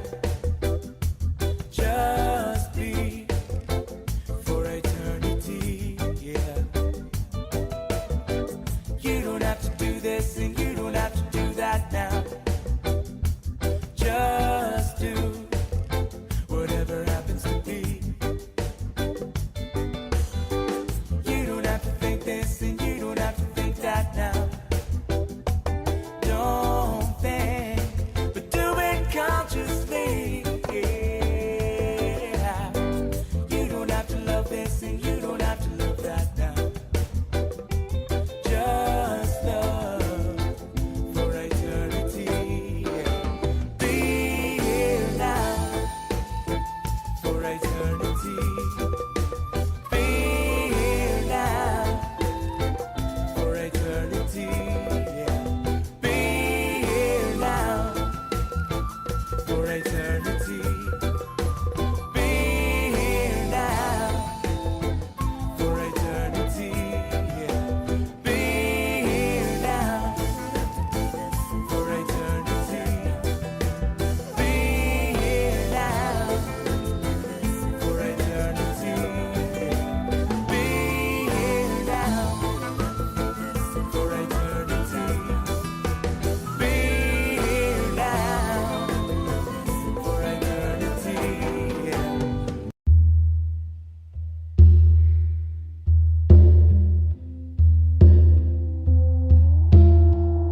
find each other in these changing times, catalyzed, oh, catalyzed, oh, catalyzed, oh, catalyzed, catalyzed, oh, catalyzed, oh, catalyzed, oh, catalyzed.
Yes. This one's for the family, worldwide. Shrikala, Aloka, Tubby Love, and Lily fangs. Let's bring it together. We got to unify. We got to unify. We got to unify. We got to unify. Many sticks, one drum. Ra-pa-pum-pum. Feel the fire dance. Heal the ocean. In the air we breathe. Feel it everywhere. Fill your vacancy. Now you're a billionaire. Stop playing on the outskirts. Show them how your mouth works. Bearing it all, yeah, doing it without shirt. See the marks on my lineage, they dark colored melanin. They walk with the elephant. We all for the remnants. We all for the message. If we talk, then we get it in. All my people on the arm with the blessings. On and on to the next thing. Cause we got to unify. We got to unify. We got to unify. We got to unify. Fire's burning strong in our hearts. Heed the messages. Feel the drums call. Tell me what you see. Tell me what you hear. Set our voices free. There's healing in the air. Oil and water don't mix for a reason. Shift up the paradigm, changing of the seasons. So our children have rights to the sequel. Run like the bison, give strength to the people. The web of life that's separate from man. Unified tribes are reclaiming the land. Rise and awaken, this is our stand. Holding the torch and extending a hand. We got to unify. We got to unify. We got to unify. We can work it out. You just gotta show up, you don't gotta know what for. Come together now. Working with community, it can be a great piece. Forward with no doubt. In harmony, we don't gotta fight no more. Share your wisdom loud. Hey yeah. Yes, mother keeps the wisdom. I'm praying that we listen. The fear is just a prison. It's time to break the system. All has been forgiven. Yeah, we have risen. It's time to fly.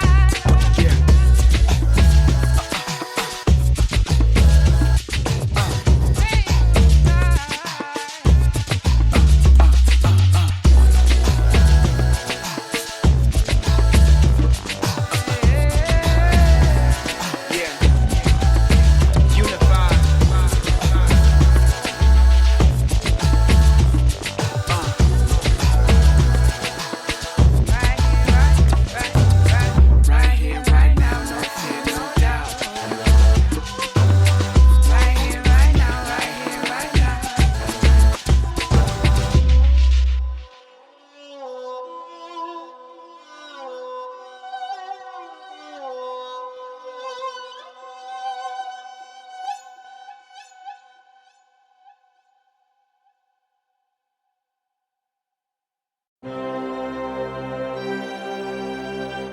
Eulogy.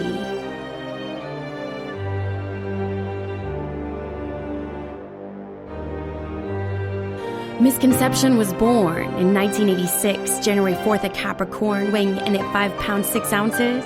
A Jewish girl, straight Johnson County born, to most loving parents, Linda and Norm. Growing up early, she caught an eye for beauty, always curious, always cautious, searching spirituality. A love of coincidence, prone to asking your sign, and any problem she could eat the elephant one bite at a time. Which was the family motto, whenever things were down, don't call it a problem, it's a challenge to be turned around. With impatient palms, one thing she loved was art. A painter, a dancer, but a writer at heart. I don't know what I know until I see what I say. As Auden the poet defined, her pen provided the way.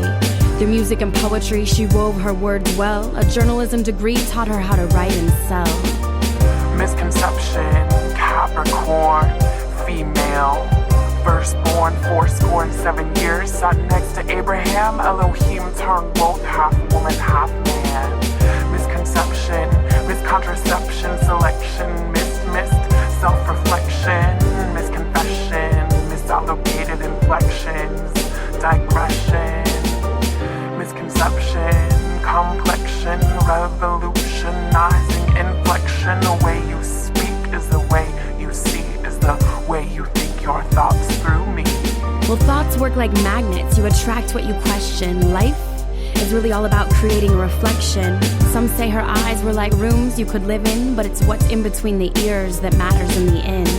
Defining yourself, one's wealth, one's disposition. Health was also important to misconception. Family was undoubtedly her most important theme, her backbone, her best friend, her self-esteem. Most of all, she explored the race of human beings, praying we've got to change the way we see things. Question authority, reality, learn all you can. Know that in finality, the world is in the palm of your hand. Misconception, Capricorn, female. Firstborn, 7 years, sat next to Abraham. Elohim turned both half woman, half man. Misconception, miscontraception, selection, missed, self-reflection, misconfession, misallocated inflections, digression, misconception, complexion, revolutionizing inflection. The way you speak is the way you see, is the way you think your thoughts through me. When last Friday night her brain was shot by strain of thought, the words in the throat of Sarah Nicole were finally caught. But the end merely brings about new opportunities, opening doors for the souls of whole other communities. Like a caterpillar in a cocoon, what she thinks is the end, so the butterfly is really only about to begin. A little girl she was once upon a time, her fairy tale told here in rhyme. To a tune few could comprehend, may her soul live on happily, forever and after. The end. Misconception, Capricorn, female.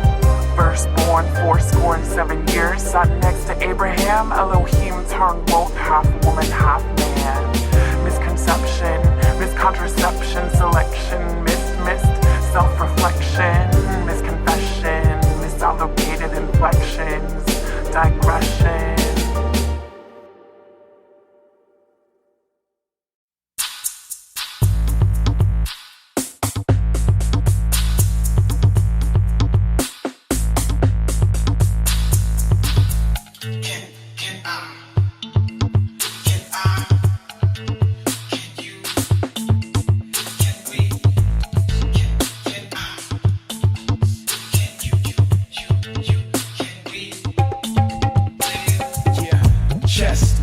As we climb that high rise, then go for the leap of faith, brace for impact. As I choose my reactions to what comes, can I live?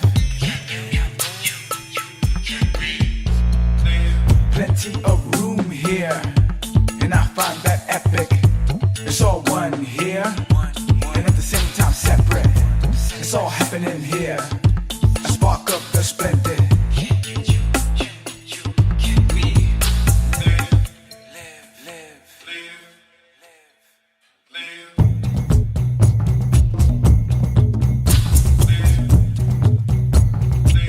Tell me what's that in your way? Tell me what's that in your way? Is it as simple as love?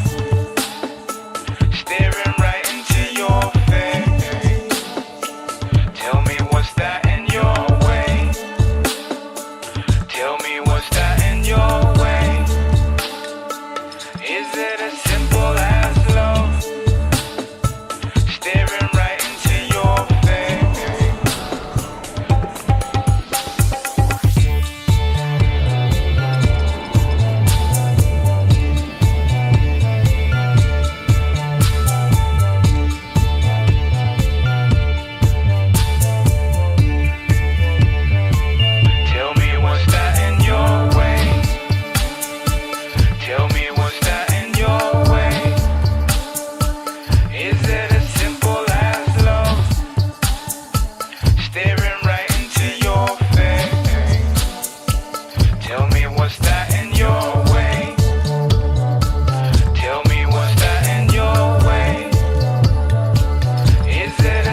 And now enjoy the latest episode of the Bring Me to Life podcast.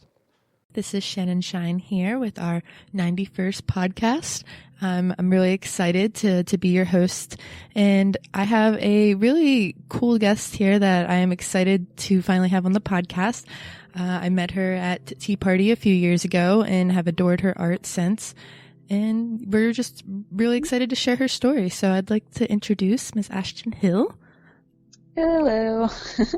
So can you tell us a little bit about yourself and where you come from? Yeah, my name's Ashton. My art is kettlehead art. I came up with kettlehead art back in 2009 because my main passion was tea and mixing tea. That didn't go over so well because, you know, most people, they'll buy coffee, but they just want you to have tea with them. So I changed my goal to painting instead, painting and photography, and painting really took off for me. I'm from Virginia, though I move around all the time. I'm currently in Maryland, living in a studio. And, yeah, I've been painting for my whole life, and now it's actually a serious thing. That's awesome. So what's your favorite type of painting? Like, do you do acrylic or oil? Do you have a different kind of medium? Well, I started in oil and got frustrated with it because I couldn't do a whole painting in a day because of it. You know, it's something that you really have to be patient with and wait for this layer to dry and that layer to dry. And especially doing festival art, it's really quite impossible to wait for an oil painting to dry. So I switched to acrylic. And that's kind of allowed me to take off and discover a lot more of what I'm capable of. So I don't know, maybe one day I'll go back to oil just to bring the techniques that I've learned now into a more classical style. But besides that, it's mostly just acrylic. I completely agree. My grandma actually got me started in oil painting, and I love that you can just blend and blend and blend with oil paintings, but at the same time, I'm like you. I like the gratification of finishing something in a day or being able to put layer upon layer in one day when I'm feeling it versus waiting months upon months. I kind of, my vision would completely change, and I just feel like it never would get finished when I would do oils. And you're right, it's like nearly impossible to take an oil painting on the road. You mentioned going to festivals. So I actually met you at a festival and you were live painting. What got you into the whole live painting scene versus just painting art for fun or at home? Well, I had this ex-boyfriend now, who took me to the Big What Festival. Maybe I think the year was 2013. And he introduced me to our friends Taco and Elise Olmsted that run Appalachian Jamwich. And he also introduced me to Roger Gupta, a photographer from Southern Virginia, and Brian Bailey, who's one of my oldest and dearest painter friends. And meeting all of these people and getting to know Bailey especially kind of helped me realize that if I wanted to, I could paint at festivals like this. And I'm kind of shy sometimes. I'll become very socially awkward when surrounded by a couple hundred people, and I don't know what to do with my hands, and I don't really feel like dancing, and what do? Oh, I can paint. I can do what I do best in front of people, and they love it. So that's how I really ended up getting into live painting, was social awkwardness. Well, you're not alone there either. Yeah.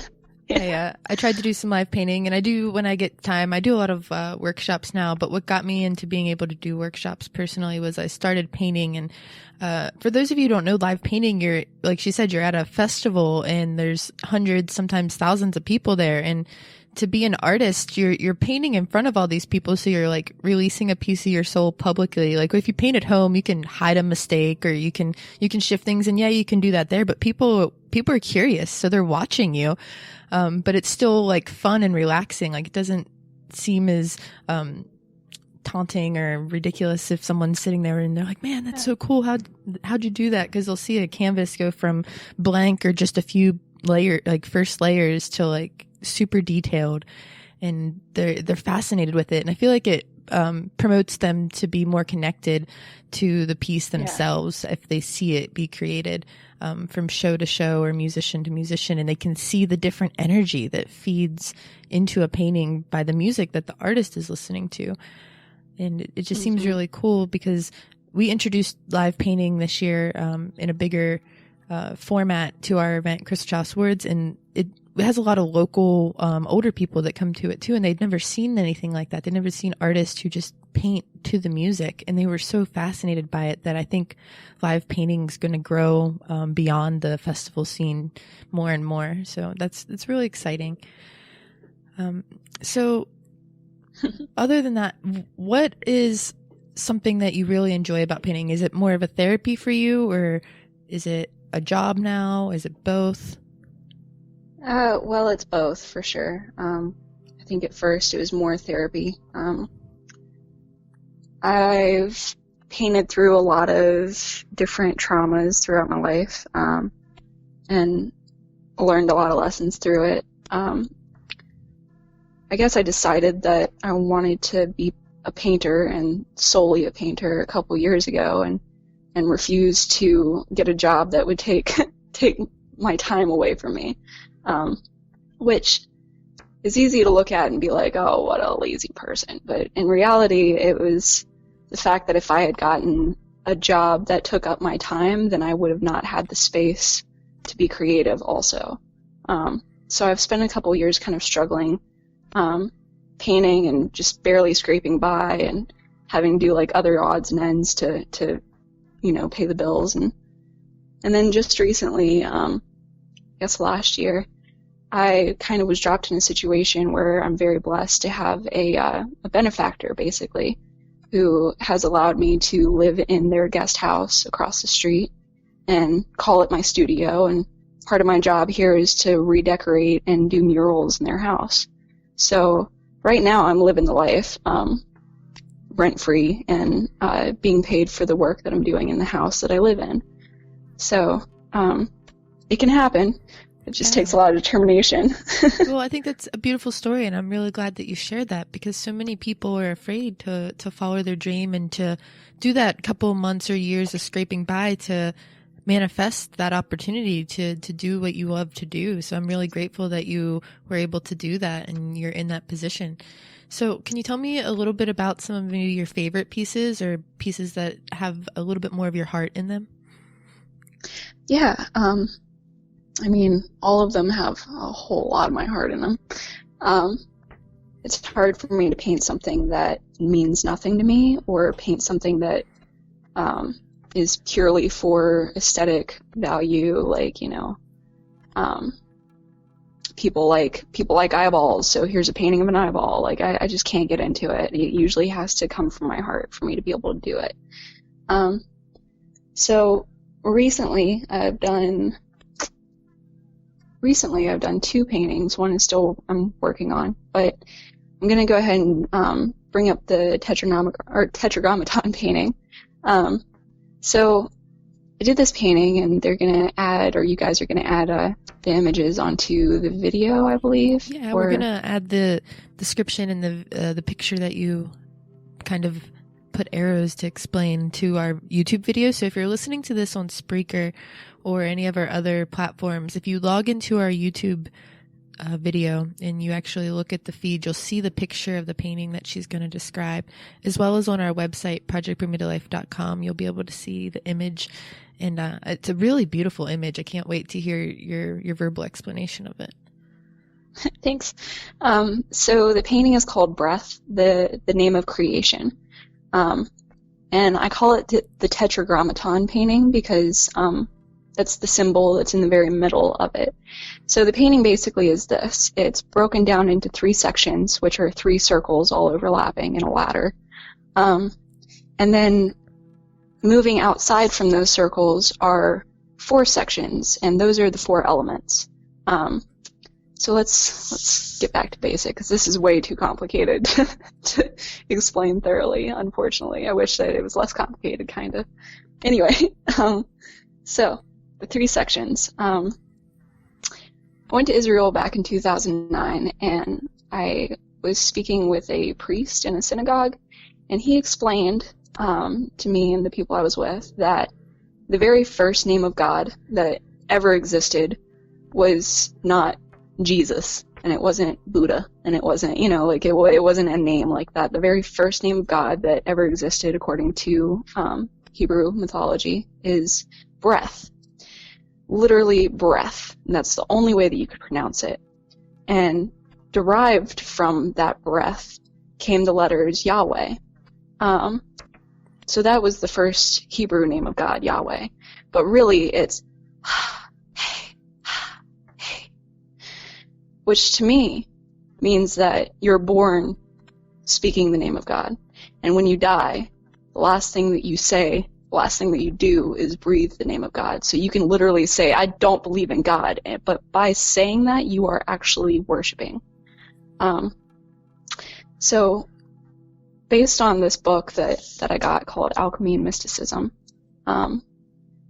I've found like a whole bunch of these old theories and theologies, crossing multiple religions and mostly focusing on Christianity and the Kabbalah and some old Muslim beliefs too.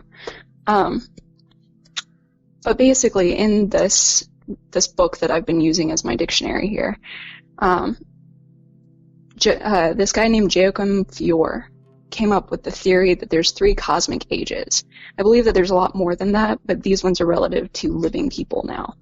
And the 3 cosmic ages were the age of the Father, which is the Old Testament, represented by the Old Testament, and it's ruled by law. And that was, pre-Jesus era. And then the second age is the age of the Son. It's also known as the age of the walled church. I believe that was kind of the Jesus era. And then there was the third era that we were supposed to be coming into, according to Jacob Fior, back in the 1700s. The third era is the era of the Holy Ghost. And that's when you are closest to God that you can ever be. That's when God fills you and you become one with God. That's when what you breathe and speak, you can be closest to what God would breathe and speak. So I have those 3 ages separated in those 3 main circles of the painting. So there's just so much going into this. It's kind of hard to peel it apart. Maybe you represented them a little bit for those who don't have the visual aspect? Okay. So the age of the Father at the bottom, I kind of represented that by infant curled up in fetal position, but only the bottom half of it. So it's like a little girl infant with her legs all curled up, and she's surrounded in darkness, and that's the age of the Father. Now I also linked up these 3 ages with the 3 initial first elements that ever happened, which is light, dark, and water. It's literally from the dawn of creation, God separated the light from the dark and the waters. And from that first initial separation came the rest of the elements and the rest of the evolutionary process that brought us to where we are now. So the bottom age, the age of the Father, is represented by darkness, and also by this infant who's curled up in a womb. The middle age, the age of the Son, the age of the walled church, I have that represented by lungs that are walled in ribs. And the lungs and the ribs are floating in water. So that's the element of water of the first 3. And it's also representative of the walled church because of the walled ribs. The name of God is written there. The Tetragrammaton is written on the ribs It of the almost painting looks like also. chakra symbols going down the rib cage in a way to me. Absolutely. And then moving into the third era, the era of the Holy Ghost, the cosmic age of the Holy Ghost, as they say. I have that represented by light. So it's mostly like yellow. You can see like the shape of a person's face like leaning back. It's like mostly their neck and their jaws. And that's kind of representing the final release of death and going into the light, as they say. And moving up the throat there,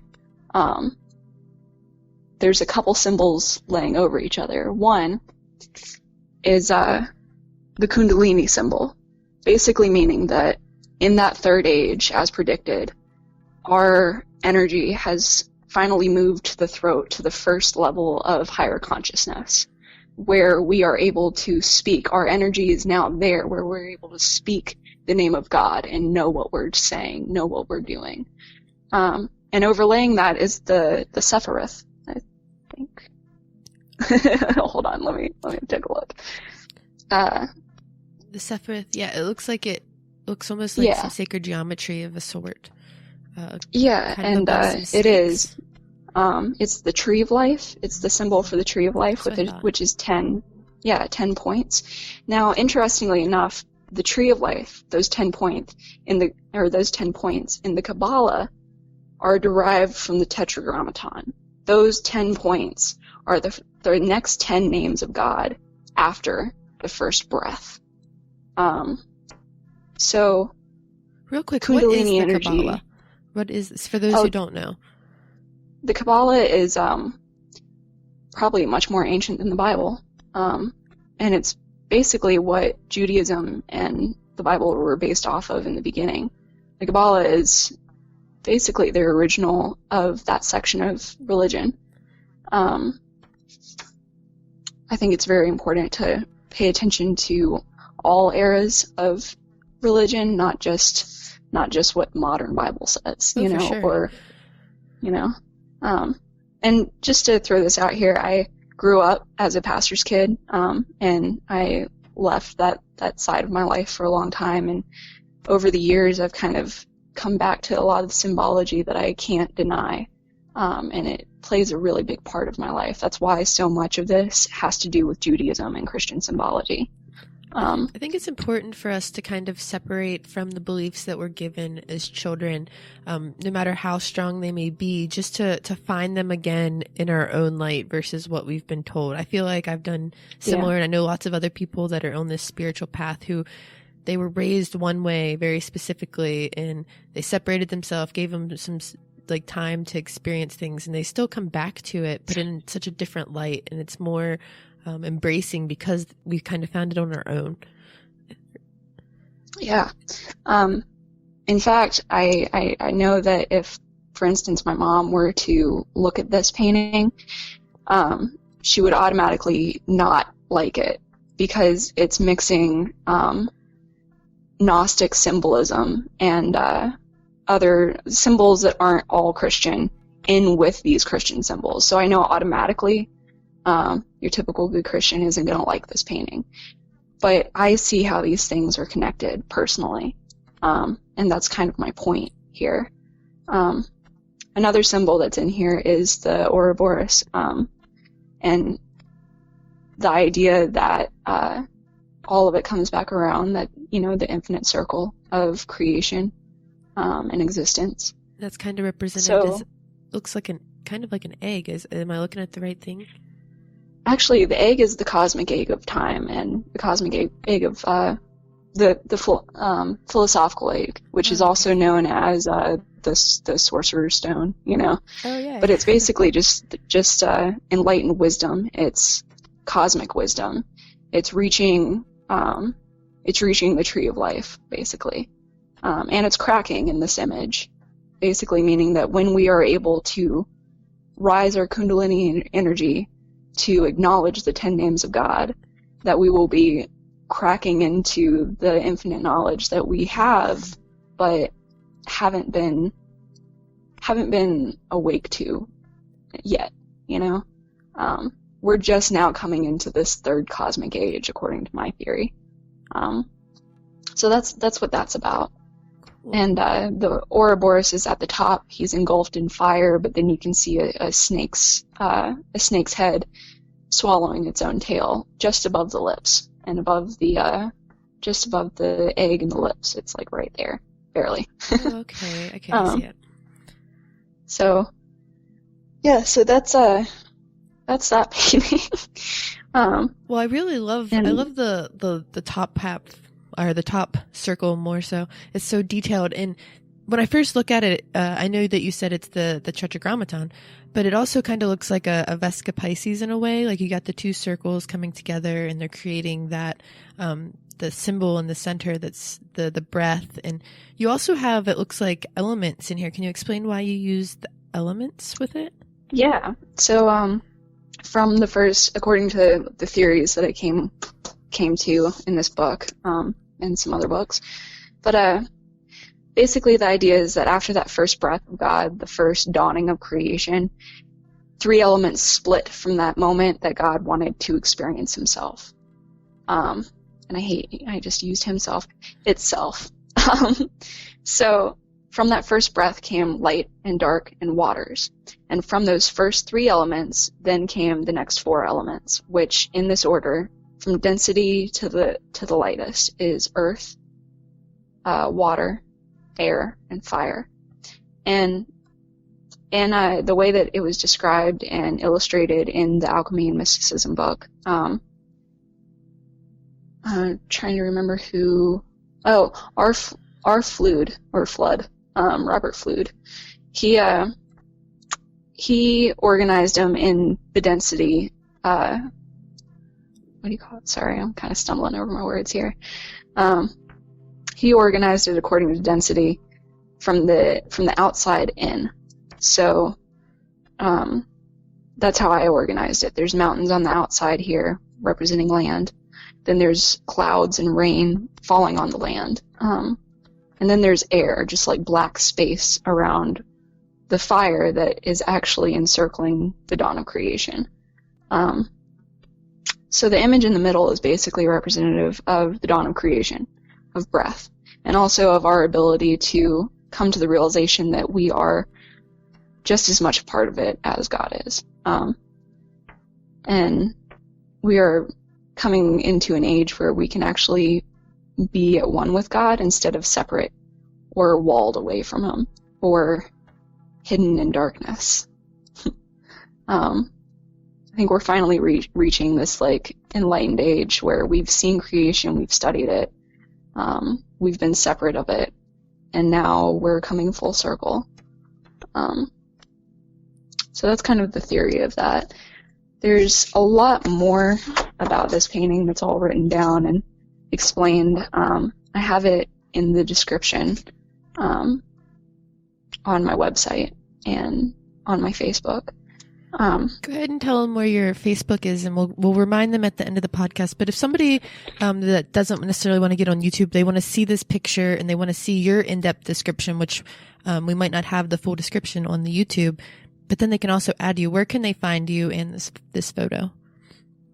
Well, if you go on Facebook and you look up my art page, which is facebook.com/kettleheadart, like a tea kettle that you pour, it's one of the last things that I just made. So there's a whole album called Breath, Name of Creation, and my description is in the description there. And also on my website, which is www.kettleheadart.com. That's on my portfolio page on my actual website. So it's available, and there's a lot more to go into with it, but it confuses me. So sometimes our art doesn't necessarily explain itself fully to us until years later. I look at art that I made years ago and I'm like, why did I do that? And then it makes sense. So I'm sure for decades you'll see something different that you put in there and didn't even realize. Yeah, absolutely. I experience that all the time, actually. So I just have to say that personally, looking at it as an artist, I love your detail in the first cosmic age too with the baby. The feet and the legs and the skin tones are just very majestic, and I know that's a hard skill, but the way that it all flows together is just it's a very majestic and magnificent piece with lots of detail. I feel like I could ask you questions about it forever too. Thank you. No I problem. appreciate that. Yeah, there's I just found one more detail that I can tell you about this painting before moving on. The Tetragrammaton, also the first name of God, the first breath, was Pythagorean's theory as to the music of the spheres. Basically, that everything in the universe has a sound, and that those are all reflected and they're all based out of those 4 letters that are the first name of God. That everything in the universe is based off of that. Which also ties into my idea that that first breath, that first name of God, is what the Big Bang came from. That was the separation, was when God breathed, you know? Mm-hmm. So, anyway, that's it for that one. Well, that's awesome. I encourage everyone to go check it out. And will you have prints or anything of this painting available, or are you keeping the original of, or how are you going to do that? I've got the original here. I don't really know what I'm doing yet. I'll probably have prints available definitely by summer. I don't know. I usually wait for somebody to say, hey, I want a print, for me to actually go get them. Understandable. Yeah, so as soon as somebody asks me for one, I'll get them made and get them shipped out within a week. It's just I'm just biding my time. For sure. So and I urge everyone else to check out all of your other artwork too. What's maybe another piece or two, like a quick description of some other forms of your artwork? Because I've seen some of your artwork and it's a completely different spectrum from this piece too. This is probably one of your more in-depth paintings I've seen. And I actually showed this piece and a few others to one of my good friends, and the first thing she said was, "Oh, I love it. It actually reminds me of Alex Gray art." So I thought that was pretty cool. I think she saw like the lungs and things and breath, and she just really fell in love with the detail. But what's some of your other styles? I've seen a lot of sci-fi, I think, in your other work. Well, I'm definitely influenced by Star Trek. That's how we met, I think. Yeah, great. So, yeah, I have quite a few paintings that have random little Trekkie symbols in them, or philosophies behind them. I do kind of a fairy tale surrealism. When I was living with Harrison Crawford, who has been on this podcast before, we were talking about how we could define this style of art that I do and he does and so many more of us do, and we kind of came up with fairy tale surrealism. So it feels kind of fairy tale-ish and not quite real, but dreamlike, you know? So that's mostly what I do, is like sci-fi or surreal. And see, I guess one painting that is a good one to bring up, because you kind of reminded me of it in this podcast, is I'll send you the image of this after too. But it's a painting called The Rabbit Heard a Thump, and it's part 1 of a series of paintings. And I painted that on the year anniversary that a friend had committed suicide, and it was my healing process to deal with the emotions and the guilt and the feelings that had arisen and clung to me for the year that I had experienced at that point.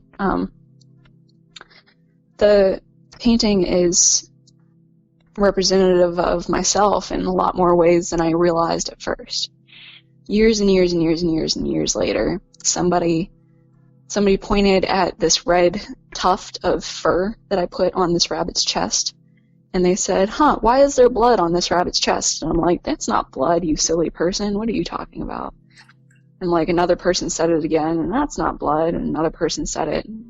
Started considering maybe they're seeing right and I'm not seeing right, even though it's my own painting. It's one of those things. So when I stepped back years later and looked at it, I realized that the guilt that I had been carrying over Pat dying is how, that's why they were seeing blood on the chest. That was me unable to acknowledge, but also at the same time subconsciously acknowledging the guilt that I felt, the blood on my chest. And the rest of the paintings that followed that were part of the healing process, and the third one is literally representative of me letting go, and not being part of that story anymore, moving on. So that's another painting that's much more fairy tale surreal, more typical of my style, and also it came up because you were talking about figuring out stuff about paintings years later, and that's the example. Yeah, I think it's magical when we find out like why we subconsciously did things, and little details like that. They mean a lot to us later. Yeah. So do you mind if I tell you about my third project? Please do. Okay, I'll try to kind of keep this short and take your time. Okay. So talking about therapeutic art, which is what that series was. My cousin and I are working on this book right now.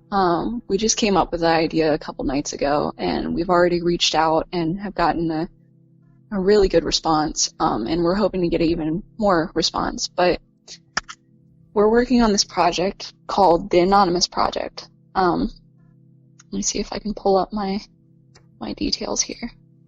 But anyway, so this is called the Anonymous Project, our story. And this is a collection, we're hoping it'll be, a collection of stories from victims of sexual abuse, molestation, rape, etc. We're hoping that they'll write their stories and send them to us. And the point of it being that they, and I know this from experience because of doing paintings after such traumas, and writing about such traumas, that it's very therapeutic to process that horrible energy that you've suddenly been left with, that's now, it's there, it's in you, and you can't get rid of it, it happened, it's there in your memory, and what are you going to do now? And it's so therapeutic to create something with that energy, to write it out, to understand it, to really process it in a way where you have to turn it around and create. And my cousin and I were sharing our own personal trauma stories, and realized that how much better she felt after talking to me about it, and how much better I had felt after I did some art and talked to my people about it. And we wanted to make this project happen where our friends, our ladies, and our gentlemen friends who have been assaulted in their lives and have either moved on, no matter how long. It can be last year, it can be 25 years ago, but where you are in your healing process with it. And the point is kind of to create unity. We kind of live in a world of victim shaming. Like, everybody kind of like being a victim is romantic at first, and then as soon as there is a victim, you shame them. Like, oh, it's your fault that this happened, or you need to stop living in the past, and oh, grow up. And nobody really understands unless they've also been in that position. So the point is to kind of pull everybody together, show them that they're not alone, and that we're not going to shame you for what's happened. In fact, we're pulling us together, pulling these girls together and guys together to grow stronger through it and to process it and become strong on their own, and also together, and not to feel bad about it. This might sound like really crazy, but I would like to reach out to some of the assailants in this project as well, because there's always a side to every part of the story. And I want to know how they feel. Honestly, I want to know how they feel after however long it's been. How do they feel about it? Are they regretful? Because, sometimes a sorry goes a long way. I think that's really a great idea, because so many times we hear the victim story, but we don't hear why it happened. And usually the reason why it happened is because the person causing the pain also went through some sort of very traumatic experience, or they were intoxicated and they don't know, and they were taken over by other energies. And there's just all these different reasons, and it's just powerful. And I live by the everything happens for a reason, even if it's a terrible situation. I myself have stories and stories that I could send for this project, and I hope maybe I can send one. But just in general, like the reason it happened, there's a reason. Yeah. It's powerful. So that's kind of like my main project for this year that's outside of creating art. How can someone help you with that project? Well, getting the idea of the project out there. We're going to create a private Facebook group for contributors only. So there is like a small community that is private. Nobody else can get into it unless they've contributed a story. And that'll be like a little network of people that can now talk to each other and maybe gain some strength through each other. And I also have I made an email just for this project. It's called Our Story, the Anonymous Project @gmail.com. All of that spelled exactly how it sounds. What was it one more time? Our Story, the Anonymous Project @gmail.com. Thanks.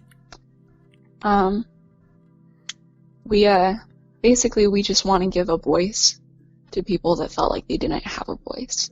And maybe in this process, prevent somebody from hurting other people. That's part of the reason that I want the story of the assailant. I want their story also. Because maybe hearing their side of the story and their regret will stop somebody in the future from doing something that could damage another life, you know? And also, maybe little girls reading this, or not, I keep saying girls, little people, young people reading this that haven't yet had anything bad happen to them or traumatic happen to them, maybe reading how other people were in these situations, what led up to those situations. Maybe it'll prevent somebody from being put in a situation like that, you know? Raise a little caution. And also, I think collecting all of these stories in one place will kind of give power to how real it is. You can't sweep it under the rug if there's 100 people coming forward, you know? Very true. Sounds like a very powerful project, and I'm looking forward to watching it grow and help a lot of people. Thanks. We have a release form that we'll send to anybody that sends us a story over email. We're also looking for the art that they created, the poems that they wrote, anything to contribute. It doesn't matter when it was done. It could be the next day. It could be years later. We just want to see how you healed or how you are healing, basically. So that's moving out of the art thing, and of course I'm still doing art, but kind of moving beyond that. Expanding this project your is horizons. yeah, exactly. Expanding my horizons. This project is exemplary of that. Beautiful. Is there anything else that you would like to share with our community? Oh, I got all kinds of stuff. Well, you're welcome to join us for another podcast anytime, especially if you have another painting that you have a beautiful description for that you would love to share. Just give us a shout. All right. When I'm done with this Gideon painting, maybe I'll share it with you. I don't feel like I've come to understand it quite yet, though. The one I'm working on. Well, I look forward to it. Cool. Good. Yeah, I don't think I have anything else that I'm prepared to go into. Well, that is fine. Well, I am grateful as always to be able to chat with you. just for some background with my audience, I met Ashton at Mad Tea Party, like I said, probably like 3 years ago. And it was funny because CeeLo and I were actually at Mad Tea Party, and our friend Ashton Robertson, who had been living basically with us for a while, he had just went back to Michigan, and I was kind of reeled down. I was kind of bummed. I was like, man, I really wish Ashton was here. And we were like walking back to our tent, and I'm like, oh, there's a hammock like above our tent. And you walked by, and I'm like, hey, what's your name? And you're like, oh, I'm Ashton. I'm like, whoa. Manifested. This is pretty powerful. I was like, oh, I manifested an Ashton. And I'm really quiet too, so I know we didn't really get to talk a whole lot at that moment. I will say I will forever remember your Spock ears, because I was like, oh, she's into Star Trek, or she's just an awesome fairy, one or the other. So we were like bebopping around Tea Party, and the yearly crazy storm came, and we're like ducking into the gallery tent, and we're all holding down like the walls, and we feel like we're in a ship, and storms happening. But CeeLo and I, we walk around and we found a painting, and him and I were so into Star Trek. I mean, we still are, but we were watching like episode upon episode a day of The Next Generation. Like that was the first time I had seen the whole series. And I turn the corner and I see Picard in a painting, and I'm like, oh my gosh, Picard, he's in this painting. CeeLo, look. And he like runs around the corner. We're like, I think this one could be this, and this person could be this, because there were like 3 of them. And you just come around the corner, and you're like, oh, this one is this captain, and this one could be this or this. And I was like, whoa, this person should be my best friend. So I had to give some good energy at the end here, and just say that I'm really grateful that we got to have this in-depth conversation, and I really look forward to seeing you more this summer. So go ahead and tell some people how they can get a hold of you and where they'll see you this summer at events.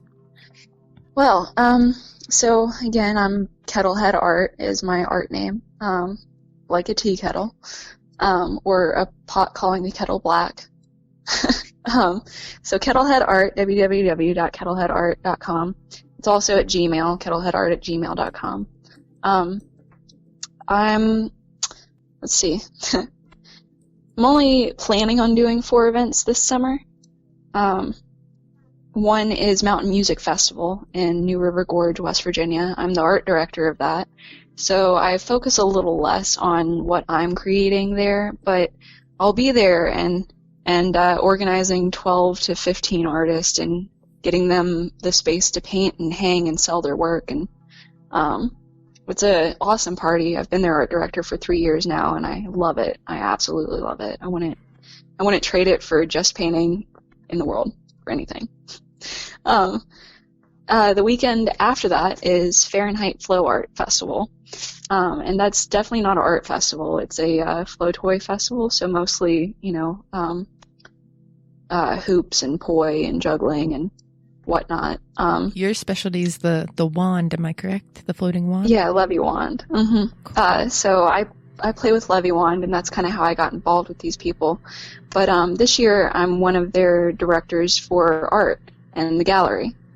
They've never had a gallery before, so I'm pulling 2 of my artists from Mountain Music Festival to come with me to Fahrenheit as well. And we're going to build a gallery there. I'm very excited about that. And then the weekend after that, which is my birthday weekend, is also Mad Tea Party. And that one I definitely want to trade for the world. When's your birthday? June 15th. It'll be on Saturday. No, it'll be on Friday. That's awesome. One of my other best friends' birthday is Mad Tea Party weekend, so makes sense why I really get along with your energy. Yes. Usually Bailey's birthday is that weekend too, so it's a good weekend for birthdays and friends and getting together and painting together and sharing and creating. I love Mad Tea. And then a couple weeks after that is the Big What. And I've done that one every year since I started as well, and there's no stopping me from being there this year. Besides that, I'm kind of trying to back out of the festival scene a little bit because, for multiple reasons, but I find my energy wasted. And now that I know so many people from doing this for a while, now that I'm really comfortable with all of my festival family, it's a lot harder to do a painting because I'm always distracted by a new friend.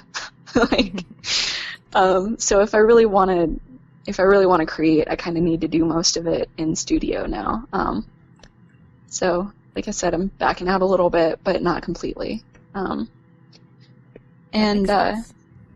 Yeah.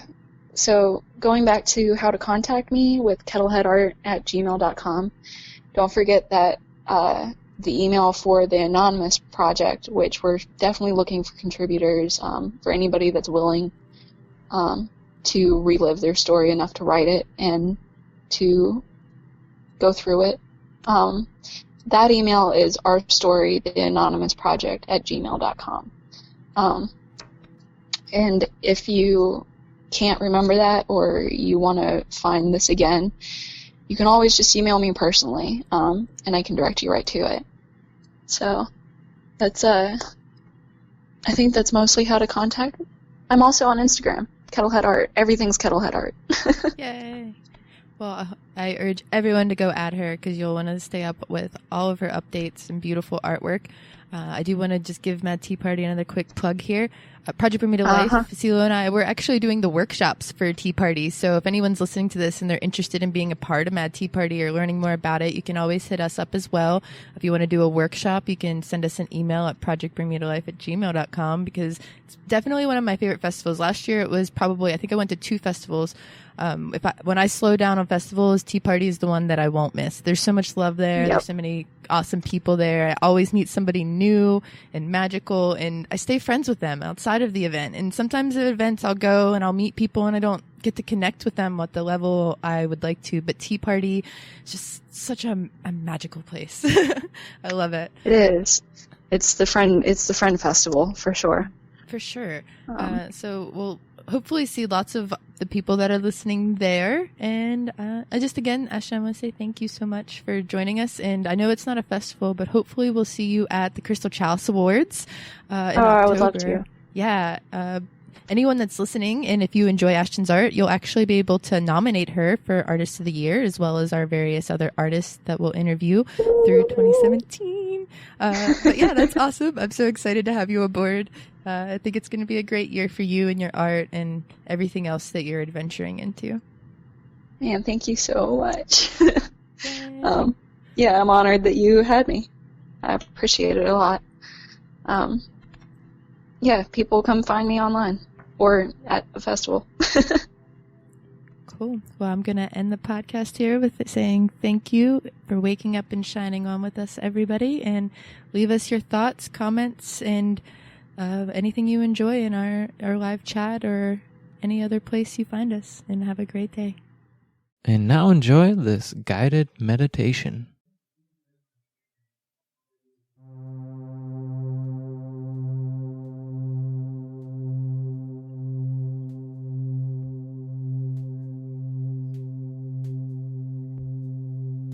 Sometimes we hold on to pain, like losing someone we love or childhood trauma. Keeping the past alive, holding on to this pain, makes it difficult for us to be open to new relationships and new opportunities that exist in the present.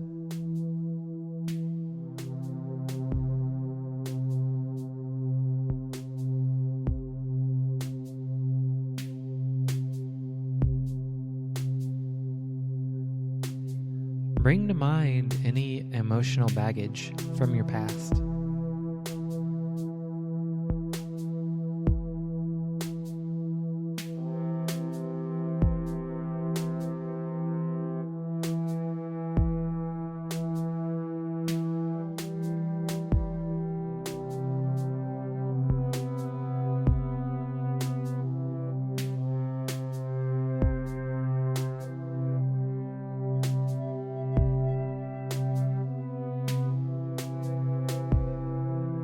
Maybe you got hurt by a former lover or a friend, or maybe something terrible happened to you as a child, and you've held on to the suffering.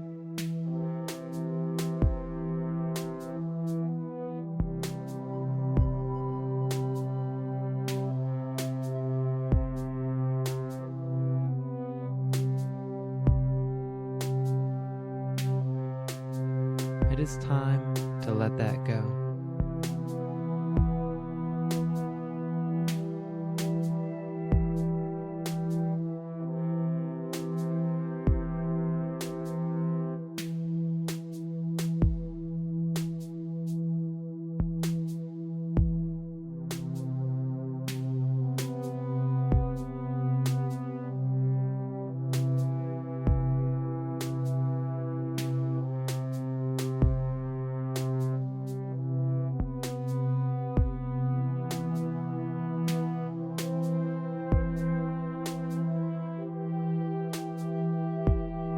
Visualize your emotions and that suffering that you've held onto as an old and weathered bag.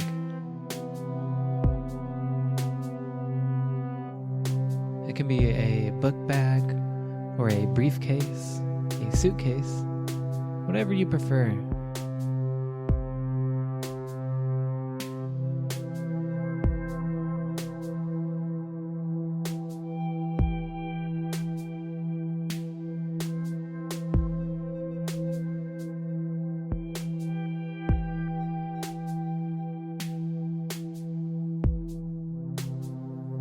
Imagine everywhere you go, you drag this old beat-up bag around with you.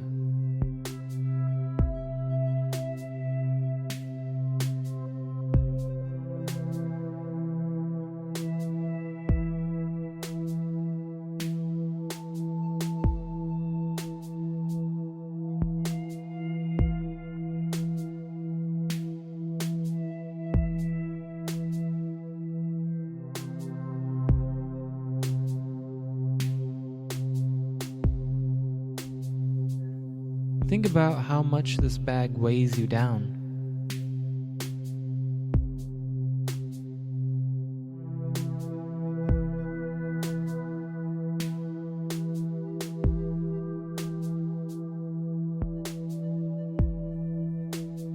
When you carry a heavy bag for so long, your shoulders become sore.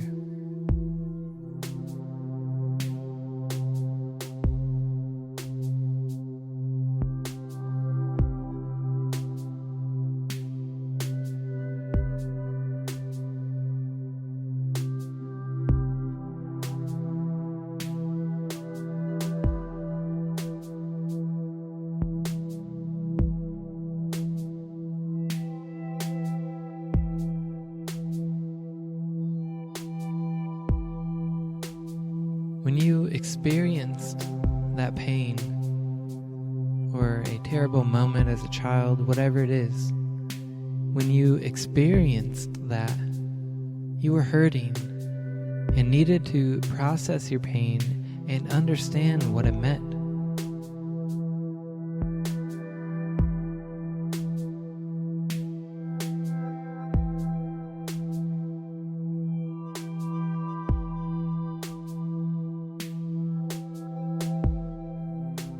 So think about what message your pain is trying to tell you. What does it mean?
This answer may not come right away, but eventually it will become clear to you.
take a few more moments to think about why you experienced this suffering.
These old feelings that you've been carrying no longer serve you.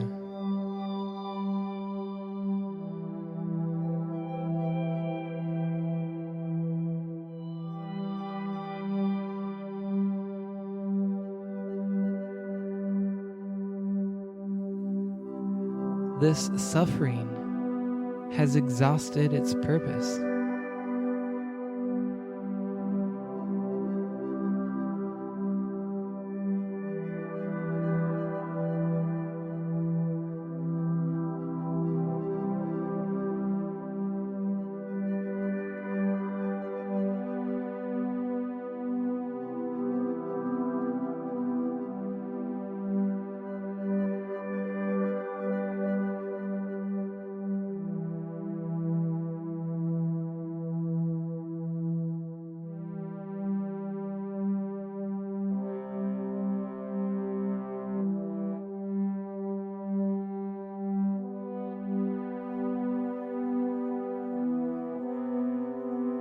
Thank the suffering, the pain for its service to your life.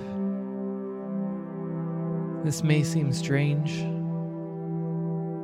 to thank your suffering, but by doing this, you make it a much easier and smoother process to let go of the pain.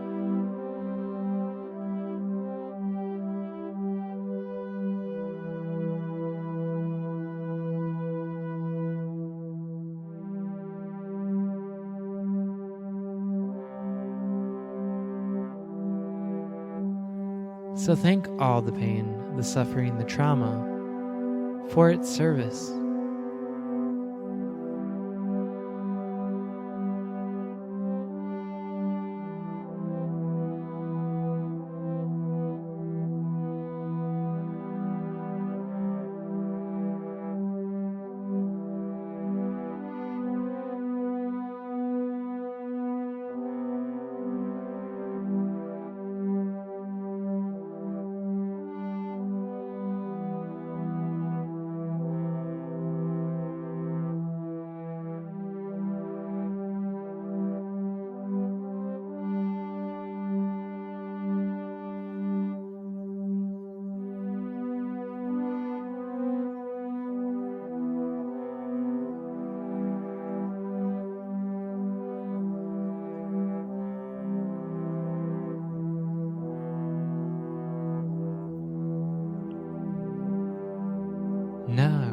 Imagine yourself letting go of your bag.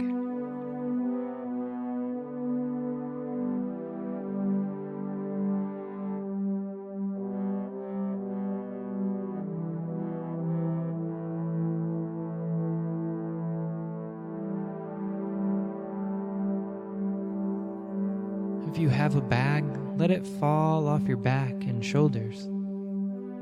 If it's a suitcase, let it drop to the floor.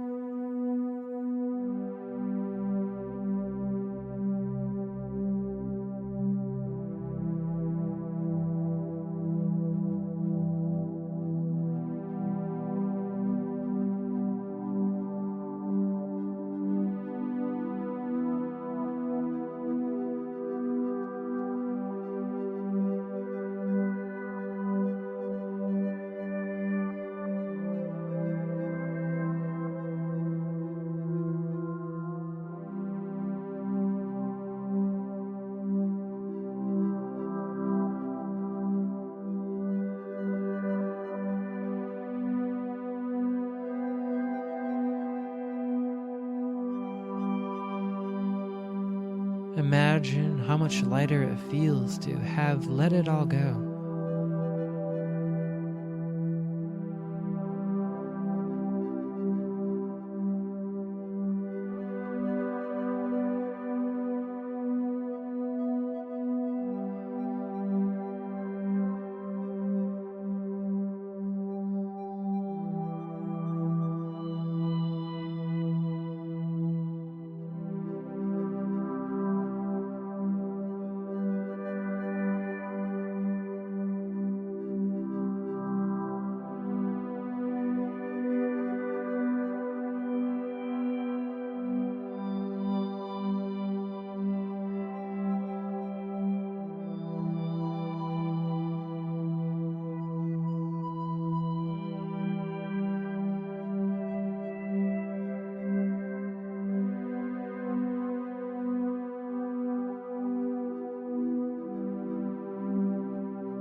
Your bag disappears and is no longer.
continue to imagine how much lighter it feels to have let it all go.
Visualize yourself as lighter, unencumbered, and free.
Begin to breathe deeply and relax for a few more moments.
See and feel your future opening up before you.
It's full of promise and opportunity.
Do this for a few more moments as you breathe and relax.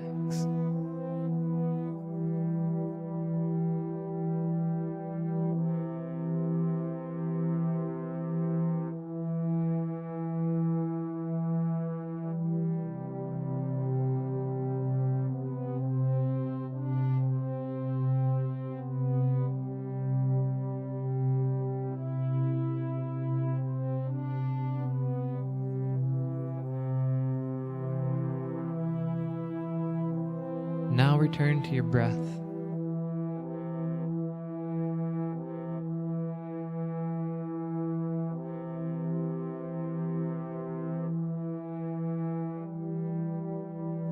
Watch it as you inhale peace and exhale tension.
Allow your breath to bring you back.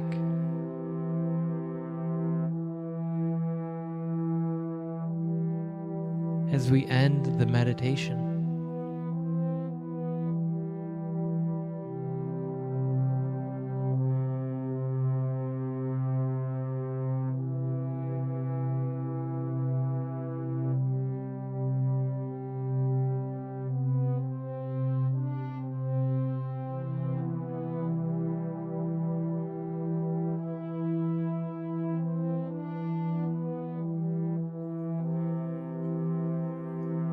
I like to wiggle my toes and fingers.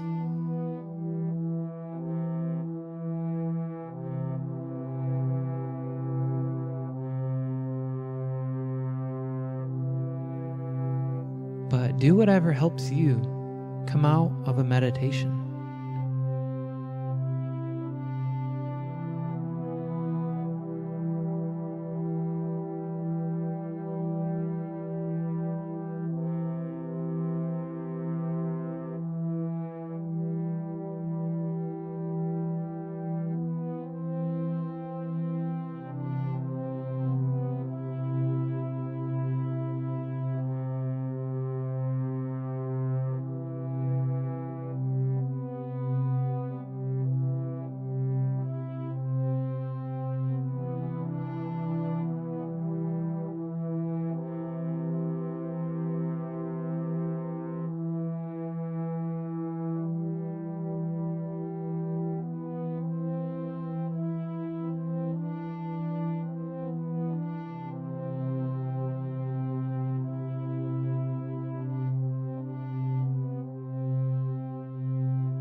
At your own pace, come on back and open up your eyes.